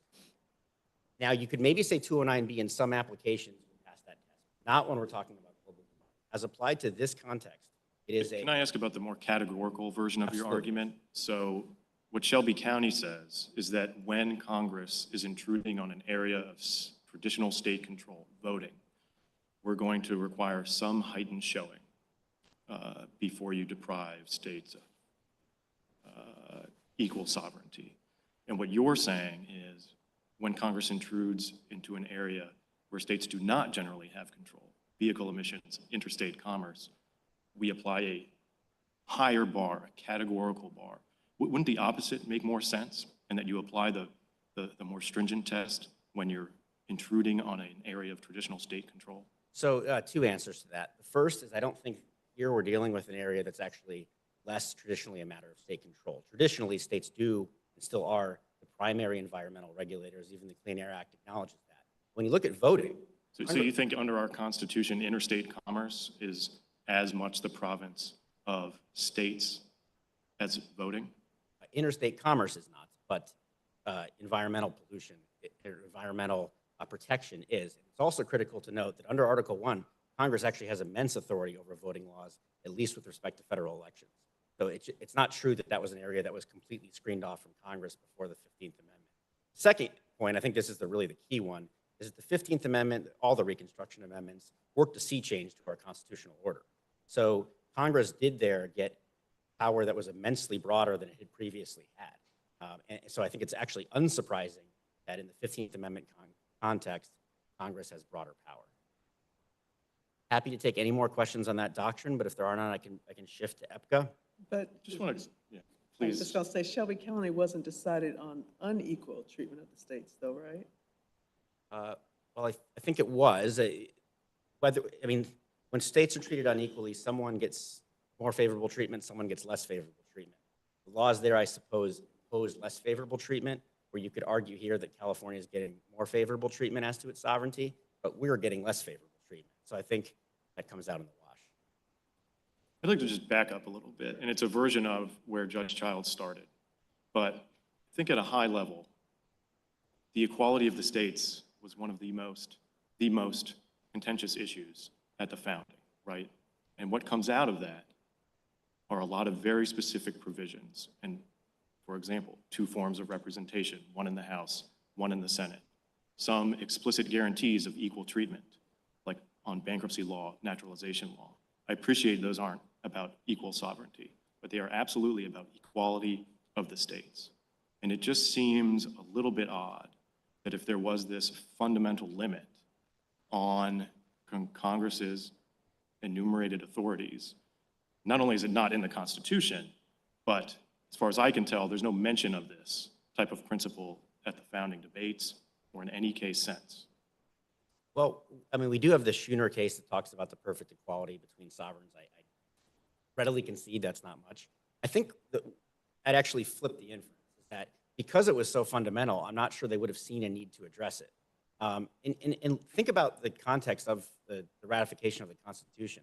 The founders also didn't think, many of them did not think we needed a Bill of Rights at first, because they thought it was patently obvious from Article 1 that Congress lacked those powers anyway. We have a very substantial historical record establishing what you just said. Right. But in none of the briefs here is there any discussion of a categorical bar that would somehow apply to the new powers being given to our federal government. And I guess what I would say is, if they meant to strip the states of that equality, I think that's what you would expect to be expressed, not the opposite. So unless it's expressed, we reserve it. It's effectively one of the powers reserved. So what's the affirmative support for the idea that there's a concept of equal sovereignty among the states that cannot be violated for Congress? Sure. I mean, I think it traces back to international law, the meaning of the states. So the law review article we cite lays that out. I think more relevant to this court maybe is just precedent. We have the equal footing cases. We have Well, I'll just pause you on law of nations, right? Sure. Because I do think, as I read it, I'm trying to look at everything before us, that is the one piece of affirmative evidence. And Gibbons v. Ogden, back in 1824, sort of canonical decision on the Commerce Clause, discusses those law of nations principles. And what it says is that states do have equal sovereign authority in the sense that they have equal authority to regulate commerce until Congress acts. Here is what it says on page 70 and 71. They have equal authority until that authority is subjected to the superior power of Congress when actually exercised. Sort of goes back to my dog that didn't bark point. If actually there was a very important limit and equal sovereignty carried through to Congress's commerce power, seems like they sure would have said that in Gibbons v. Ogden.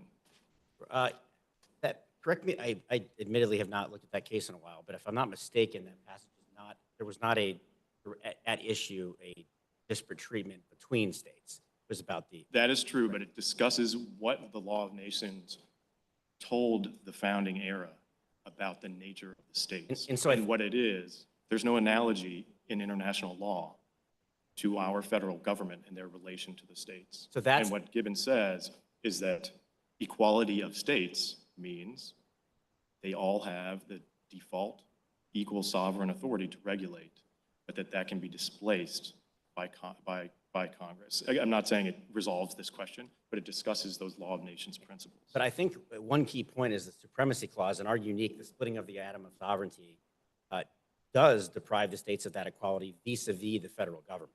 I think it's vis-a-vis one another. There's nothing giving up that equality when they enter. But again, I think we also have to deal with the precedent. And I think the EPA basically wants to read Shelby County in a way that one of the amici does in a law review article, which is sort of an ad hoc, made-up doctrine that was designed to apply in one particular context and no other. I just don't think that's a fair way to read Supreme Court precedent. We have to take it at its word. This is a fundamental background principle. And if that's the case, and again, at the very least, Shelby County's test applies outside the 15th Amendment, and we think we prevail under that, because the problem being targeted, as you heard from Mr. Wall, is a global problem requiring global solutions where the geographic constraint can't be justified. I mentioned EPCA. But if we find that if we disagree with your view of what findings the EPA made, and we're reviewing those findings in a fairly deferential fashion of substantial evidence, then doesn't that resolve the case even under that standard? I don't think so. And I think let's look back at the context of Shelby County. In Shelby County, of course, had this long history of egregious voting rights violations by some states affected by the Voting Rights Act. And even there, Congress said, no, looking at this data that establishes some historical connection isn't going to be enough. It's a more demanding test than that. And under that sort of more demanding version of the appropriate inquiry, which I think is what they were doing in Shelby County, I'm not aware of anything in the record that establishes that kind of really strong connection between California in particular and climate change. I to entertain questions on that. You know, we've been here a while already, so I'll briefly go through Can I ask a question about EPCA? as many as you'd like. Yes. I appreciate the comparison you make to the MEMA case. Essentially, you say maybe EPA didn't have to consider the constitutional claim there, but the court went on to address that on the merits, right? It seems like one potential distinction there is that the question under EPCA here just seems incredibly fact-intensive to decide whether individual standards are sufficiently related to fuel economy. For example, I think your brief mentions carbon dioxide, but I'm not sure where to look to find evidence about methane and nitrous oxide. And so it just makes me wonder whether the better vehicle for this is a district court case where that type of a record can be built. And anyhow, I just want to know what your response is to that concern and potential distinction. Yeah, no, from MEMA. I'm grateful for the question because it actually brings me right to where I wanted to go anyway, which is begin by stressing what we're not arguing. We are not arguing that every emissions control limitation with any connection, no matter how tangential, to fuel standards or average fuel standards is preempted. We are arguing that related to has some bite. It means something.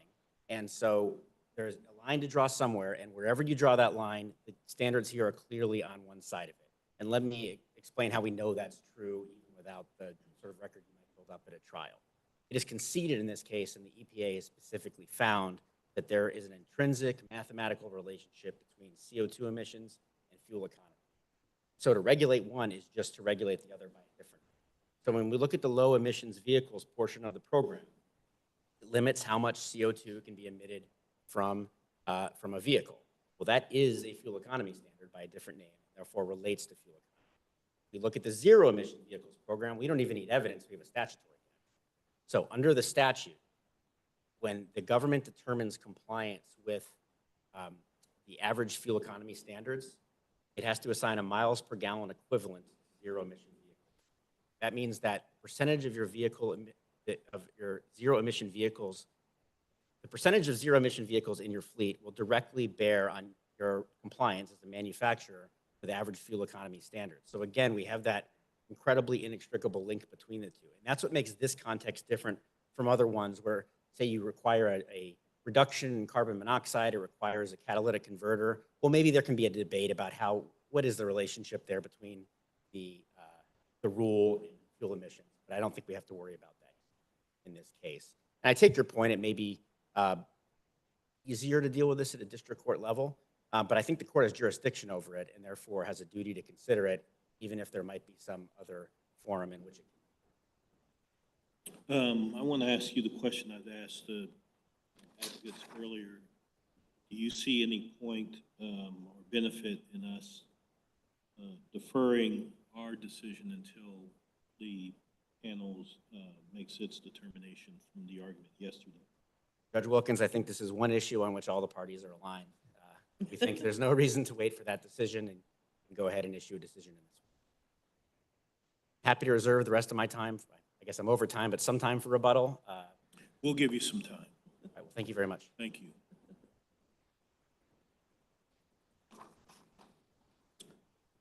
All right, for EPA, Mr. Hostetler. Good morning, Your Honors. Eric Hostetler for the United States.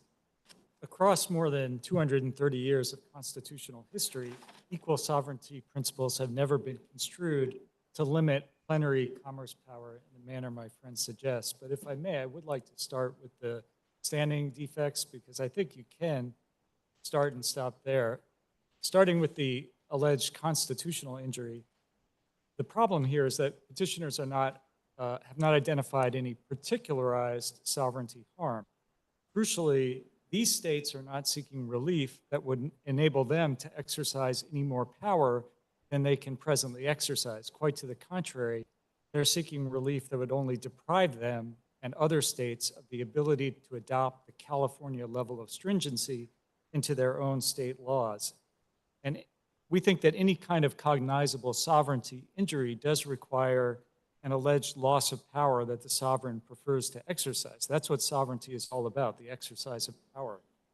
Yet these states make clear that they accept they embrace federal preemption in this regulatory space. So why aren't they right about the analogy to the equal protection cases where you Right. can resolve an inequality injury by Right. leveling down? I think it's important to recognize that these states aren't advancing a 14th Amendment equal protection claim, such as an individual could assert. And we think the equal protection case law just is an opposite. In the equal protection context, you have alleged discrimination against a disfavored class of individuals. And in some instances, like where there's race or sex discrimination, that discrimination in and of itself can create a cognizable stigmatization injury that can be remedied through the withdrawal of benefits to the favored class. That's not the dynamic that's going on in the context of a 10th Amendment type sovereignty claim. There, it's all about an alleged loss of power. That's again what sovereignty is all about. It's not about stigmatization per se. So we don't think that 14th Amendment equal protection case law carries over to this sort of 10th Amendment type claim. And I'll move on to their other theory of standing, the alleged monetary injuries. We don't think those fare any better. Their principal allegation here through their expert declaration is that they think they're going to pay higher prices for the vehicles in their state fleets over the remaining 2 model years of the waiver. We think that their experts' academic hypothesis is overly speculative and unsubstantiated, and we think it's disproved by the real-world empirical evidence that's contained in the declaration submitted by Mr. Cunningham that was appended to California's declaration. And just a few things to highlight regarding some of what we think are the deficiencies in this declaration. First, the declarant doesn't even acknowledge, much less grapple with, is the redressability issue. They don't grapple with the fact that automakers have announced plans already to greatly expand their production of electric vehicles to meet market demand. Just look at what the automakers themselves have told you regarding their plans in their brief that supports California's waiver. Second, their experts' core assumption that automakers are going to need to sell electric vehicles at a loss in California because otherwise consumers aren't going to be willing to buy them is readily disproved. Look at the sales data in the Cunningham Declaration, reflecting that, in fact, electric cars in California are already selling at volumes greater than what California requires. It reflects that consumers, in many cases, are paying thousands of dollars in excess of the MSRP, all of which leads to the conclusion that their experts' corollary ultimate assumption that manufacturers are going to have to raise prices on conventional vehicles nationwide is incorrect and unfounded. So we think their monetary theories of injury are overly speculative, that there's no redressability. And so we think you could stop at Article 3 standing with respect to state petitioners. And we do think, since their claims are completely independent of industry petitioners' claims, that they need to demonstrate standing on their own. What about their citation of bond? I'm sorry, what was the question? The citation of bond, the bond case for the proposition that if fuel petitioners have standing, then the state petitioners do as well. Yeah, I'm unfamiliar with that particular case, but I think it's well established in the case law that where you have independent claims, standing needs to be demonstrated for each claim. So it doesn't matter what petitioner is asserting which claim. You have 2 independent claims here.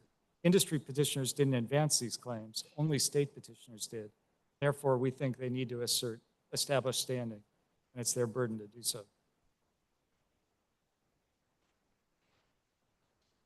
There was also a suggestion that if we believe they're standing for the constitutional claim on their theory of equal sovereignty, that also gives them standing to raise all of these statutory arguments in the case, because those would eliminate the waiver and therefore redress, I suppose, part of the sovereign injury. Do you have a response to that? Yeah, that can't be correct, Judge Garcia, because let's assume, for purposes of discussion, that they do have standing based on the constitutional theory. Let's suppose you reject their constitutional claim. They need that theory of standing goes away. They need some other theory of injury to survive, to advance the separate EPCA statutory claim. So you would need to reach their monetary theory of injury regardless.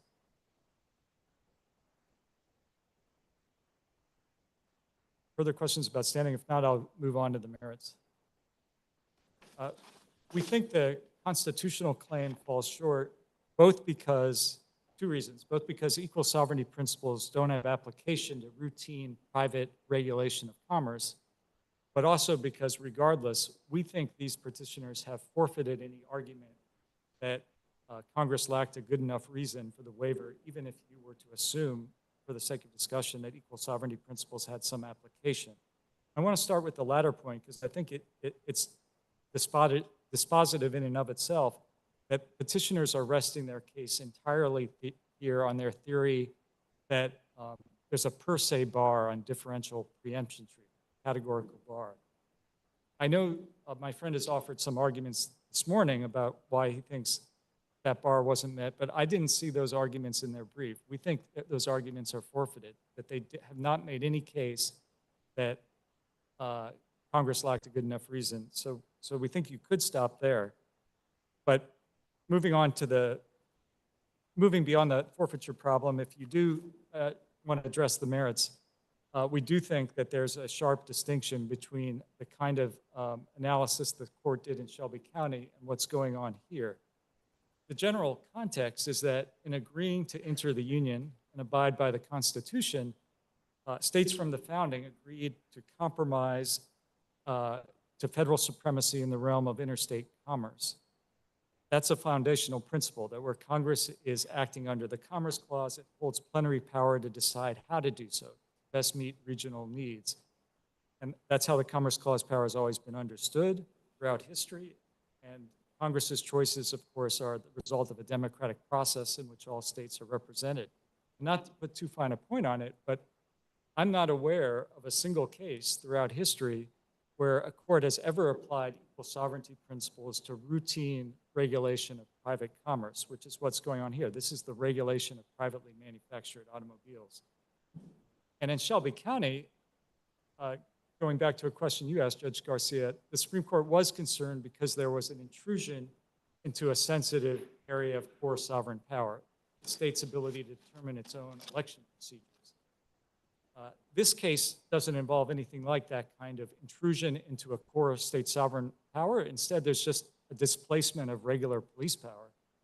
Emission standards for privately manufactured automobiles, aren't directly regulating the states. The states don't have a right to regulate those emissions that isn't displaced when the federal government acts and preempts them. So we don't think this is even a gray area. We think, everyone agrees here, including my friend, that petitioners that the federal government can properly preempt regulation in this field. And on a more practical level, also, this is a novel theory that would be very disruptive and we think unworkable on the disruptive front. We think there are many more than 5 examples of where there's grandfathering in the US Code or where states are exempted from preemption. Just to take one notable example, Texas has its own authority to regulate the electric grid that no other state has that kind of authority. That's very significant and meaningful. That would go under their theory. And we think their theory is also quite unworkable in as much as we don't think they've offered any particularly clear test as to when a statute should be deemed constitutional and when it should not be. We think it would create enormous line drawing problems, particularly when you start thinking about conflict preemption principles and how particular statutes, even where they don't explicitly differentiate between states, might have unequal preemptive effects. Were there any questions about the merits? If not, I can say a couple words about the EPCA claim. On EPCA, in Section 209, Congress did specify the factors that it wanted EPA to consider for purposes of waiving preemption under the Clean Air Act. And we think this court has already sufficiently clarified in its previous decisions, including MEMA 1 and MEMA 2, that EPA should not and need not go beyond the specified congressional criteria. So here EPA was not obliged to consider and appropriately did not consider preemption principles arising under a statute that it does not administer. What about the point I raised with Mr. Flowers, that in MEMA 1, the court did go on to consider the constitutional claim? By analogy, why doesn't that mean that we're under an obligation to consider EPCA preemption, even if EPA wasn't required to? Right. Well, Judge Garcia, I think your jurisdiction is under 7607, is to consider the validity of EPA's Clean Air Act action. And in some cases, EPA's Clean Air Act action itself may be closely tied to a constitutional claim, as it is with the equal sovereignty claim. You know, if you agreed with their equal sovereignty claim, that would void this action. We think that's very different than a situation where someone is bringing a claim under an entirely different statute. And this isn't a constitutional claim. The EPCA claim is just a statutory claim brought under a different statute. So hypothetically, you know, there might be any number of claims someone might conceive of that they want to bring challenging a particular California state law. It's not your obligation or task to go beyond your jurisdiction, opine on claims that aren't fairly presented. In this case, all your jurisdiction is just to assess whether Clean Air Act preemption was appropriately decided. And there's a sharp analytical distinction between EPCA preemption and Clean Air Act preemption. EPA's jurisdiction extends to the latter. Likewise, your review jurisdiction covers the latter. So I think what they point to is they would say in 7607, there's no limiting language. Yes, that's in the Clean Air Act, but it essentially says you can seek review. And then we look to the APA, which says we have to ask whether the APA, if I said EPA, we have to ask whether it was in accordance with law, just like we have to ask if it's in accordance with the Constitution.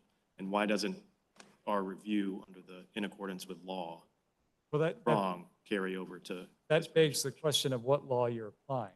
The law you're applying here is the Clean Air Act. Did EPA appropriately exercise its authority under the Clean Air Act?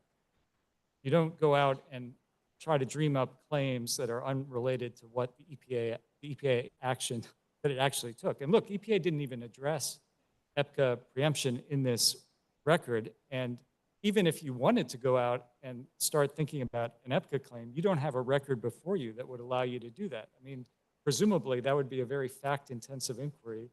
A trial court, which is where this claim should be brought, would have the ability to conduct an evidentiary hearing, et cetera. Your record is limited to the EPA record. EPA didn't address the issue.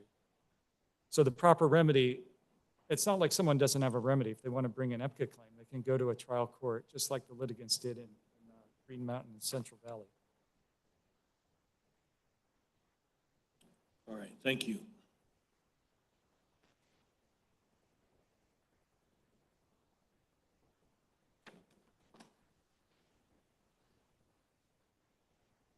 May it please the court, Elaine Meckenstock for Respondent Intervenor, California. I'm just going to make a couple points about petitioner's economic harm standing. I first want to make sure that the court does understand that state petitioners have not alleged any economic harm from California's greenhouse gas emission standards. They only alleged any harm from zero emission vehicle standards, and they haven't met their burden there either. In addition to the timing concerns that Judge Garcia has raised about redressability, which are serious, there is no evidence of any cross-subsidization ever happening in the past, much less in the future. And in addition, although they submitted declarations from each of their states, there's nothing in those declarations that tells us when, how, and by whom the prices they pay for vehicles are established. So for all we know, they've already negotiated long-term contracts for model year 2025. There's just nothing in the record, and it was their burden. Moving on to constitutional standing, we agree with the U.S. that state petitioners have not identified any action they wish to take to which Section 209B1 is a barrier. To the contrary, they willingly accept application of federal emission standards in their state, meaning they don't desire to regulate new motor vehicle emissions themselves. And to the question about why the equal protection remedy of leveling up or leveling down doesn't establish injury for them, two things. One, the fact that that remedy exists because it remedies the injuries of people who suffer a concrete harm, those who have been denied the opportunity or privilege that they want. These petitioners don't claim to want the opportunity or privilege. And the remedy doesn't expand the scope of who is actually injured. So the fact that someone else observing the unequal treatment who wasn't concretely injured might be happy about the leveling up or leveling down remedy that removes the equality, it doesn't expand the scope of injury to that person.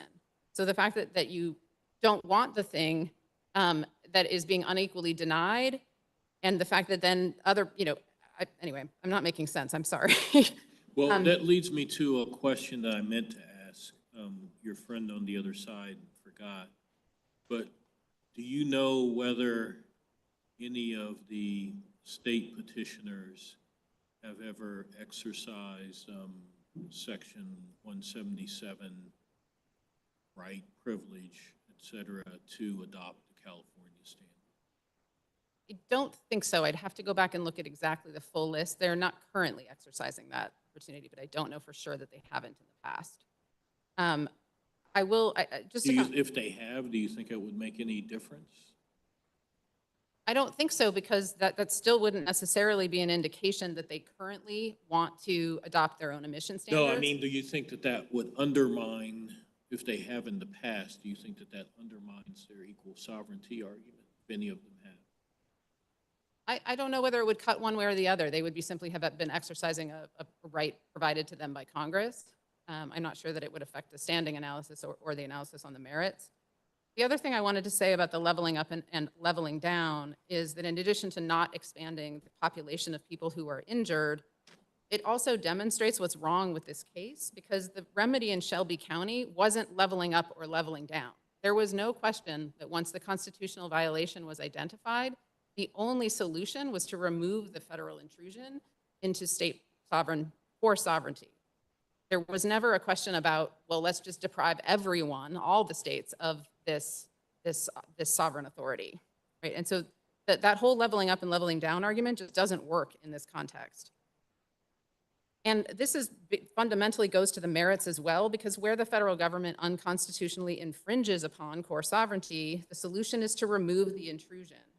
And we know that it is that infringement upon core sovereignty that triggers the equal sovereignty doctrine from Shelby County itself, from the equal footing cases, and from the federalism canon cases.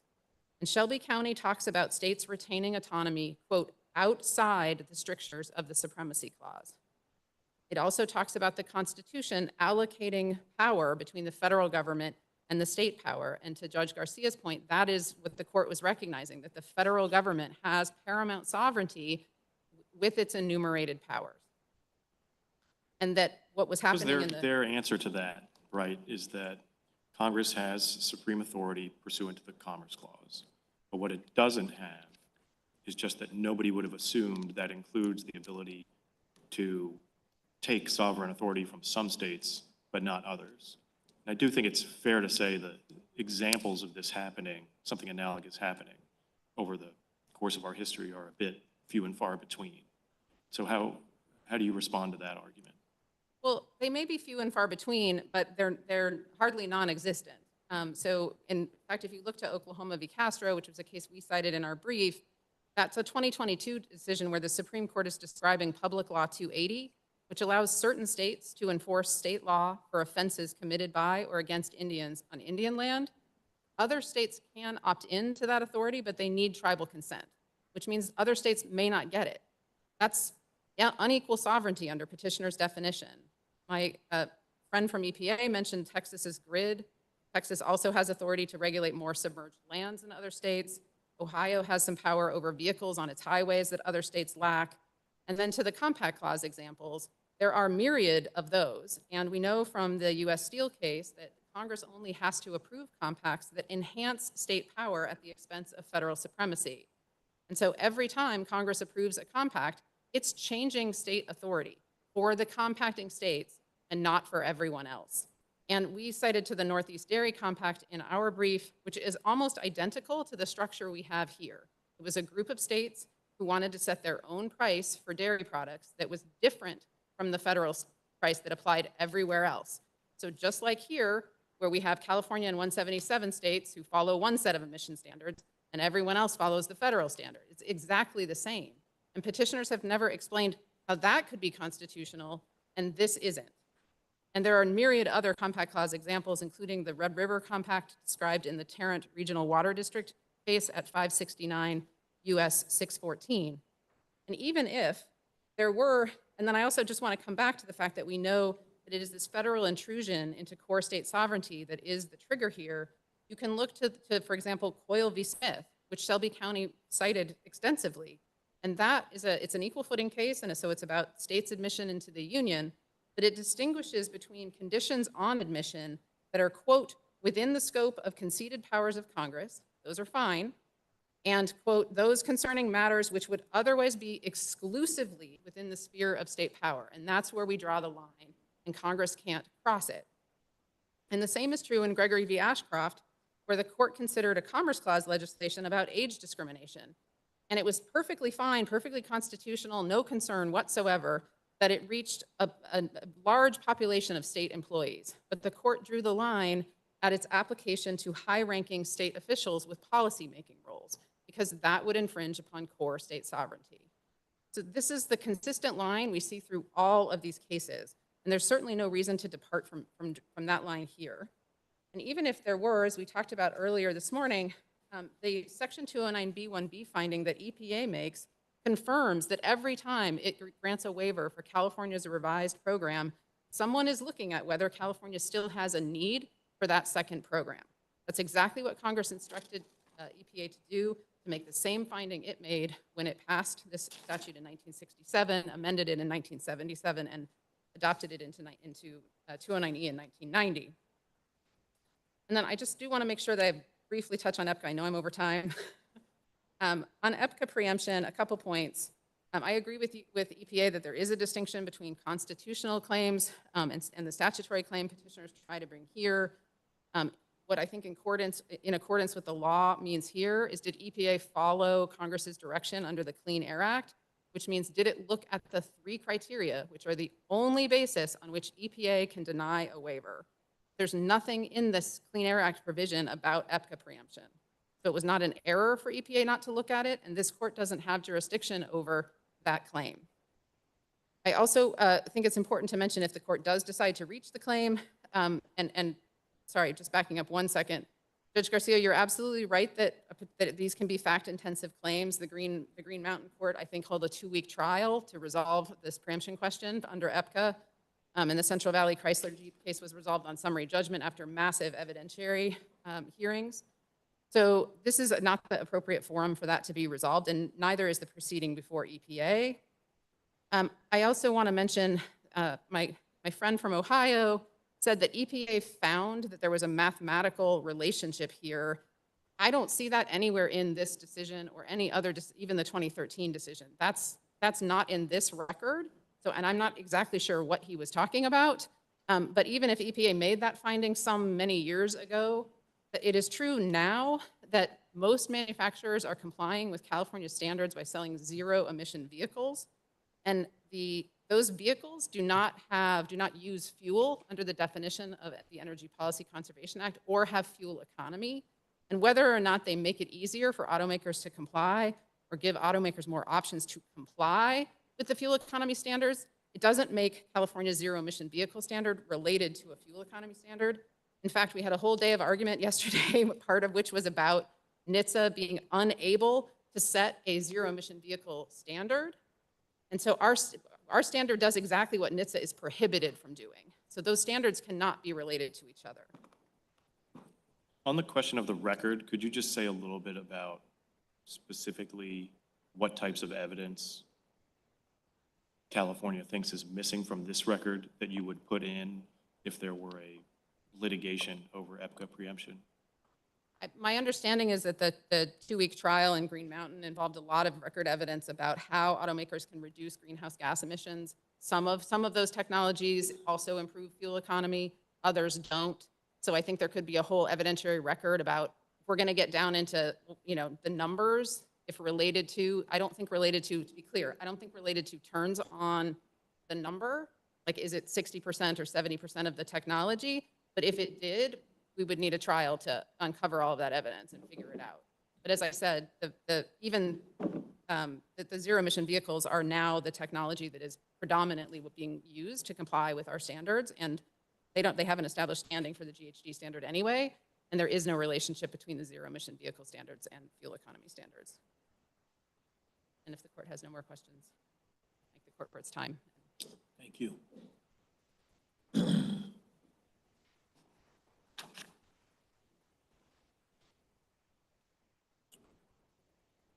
All right, Mr. Flowers, we'll give you 4 minutes. Thank you, Judge Wilkins, and I'll try to be brief. I'll begin by addressing your question. I have the same answer as California. I'm not aware of any exercise of 177 by the petitioner states, but I can't certify for certain that it's never happened. On the record point about the finding, about the mathematical connection, it's 84 Fed Reg 51,315. It's also Joint Appendix 495. This is the joint rulemaking of NHTSA and EPA. The relationship between fuel economy standards and regulations that limit or prohibit tailpipe carbon dioxide emissions from automobiles is a matter of science and mathematics. Commenters did not and cannot dispute the direct scientific link between the two. And that's never disclaimed in the new. Just a few additional points. I think one point I really want to emphasize is that if we have standing on any of our theories, you can address any claims in this case. I think my friend suggested that if we have constitutional standing and our constitutional claims fail, you can't reach the statutory arguments. Respectfully, that's wrong. Number one, it entangles standing in the merits. Two, maybe the more severe problem, is that turns the constitutional avoidance notion on its head. It becomes constitutional collision. You would be required, I think, to adjudicate a constitutional claim to ensure that they're standing before reaching a statutory argument. That cannot possibly be correct. Now, on standing, I think the EPA suggested that, if I understood it right, it's that nothing is, we're not being denied anything somehow, and that doesn't confer standing. It's important to realize we're not here complaining that California gets something we don't have. Our main complaint is that something has been taken from us, our sovereign equality. There is no case that says that if a right is taken from you, that's not enough to confer standing. If we have an easement and we never use the easement, we have no plans to sell it, as a private property owner does, and the government takes that from them, they don't have to show that they plan to turn it into a bike path or plan to sell it to have standing. The taking of that right is itself an injury. And they mentioned the stigmatic harms from the equal protection context. It's true, that's an additional harm, but it's a harm that also applies here. The whole premise of the equal sovereignty doctrine is the equal dignity of the states. I think that's a direct quote from Shelby County. So the dignitary interests are implicated here too. Two additional points, both on the merits of equal sovereignty. First, I think they suggested that we forfeited an argument that we could prevail under the Shelby County test. Respectfully, that's not right. You forfeit claims, not arguments. Our claim all along has been that Section 209B is unconstitutional, both on its face and as applied. Now, we propose a test, which is a bright line rule. They disagree with that test and responded by proposing a test of their own, the Shelby County test. We are entitled, as we did in our reply brief, to respond by explaining why we win under that test also. We see this all the time. If a party argues that they win under strict scrutiny, and then the other side says it's not strict scrutiny, it's rational basis, they can still argue that even under rational basis, they prevail. And that brings me to the final point. I think my friend from California said that the equal sovereignty doctrine is limited to areas where the state's power is exclusive. We know for certain that's not right. States do not have exclusive power over election law, yet Shelby County applied it there. I mentioned Escanaba. That's a case about the Commerce Clause. And in that context, or I should say, it's a case about the regulation of navigable waters. The court recognized Congress's power under the Commerce Clause to regulate that, and nonetheless applied the equal footing doctrine. And my final point is that this is no run-of-the-mill violation. This is unlike anything you see in the history of our republic, where you give one state such immense power, particularly in the context of global warming, to regulate something of worldwide significance. So I don't think ruling for us jeopardizes many laws at all, and there's certainly very few, or in fact none, of this magnitude. So if there are no further questions, I'm happy to rest. We ask that you vacate.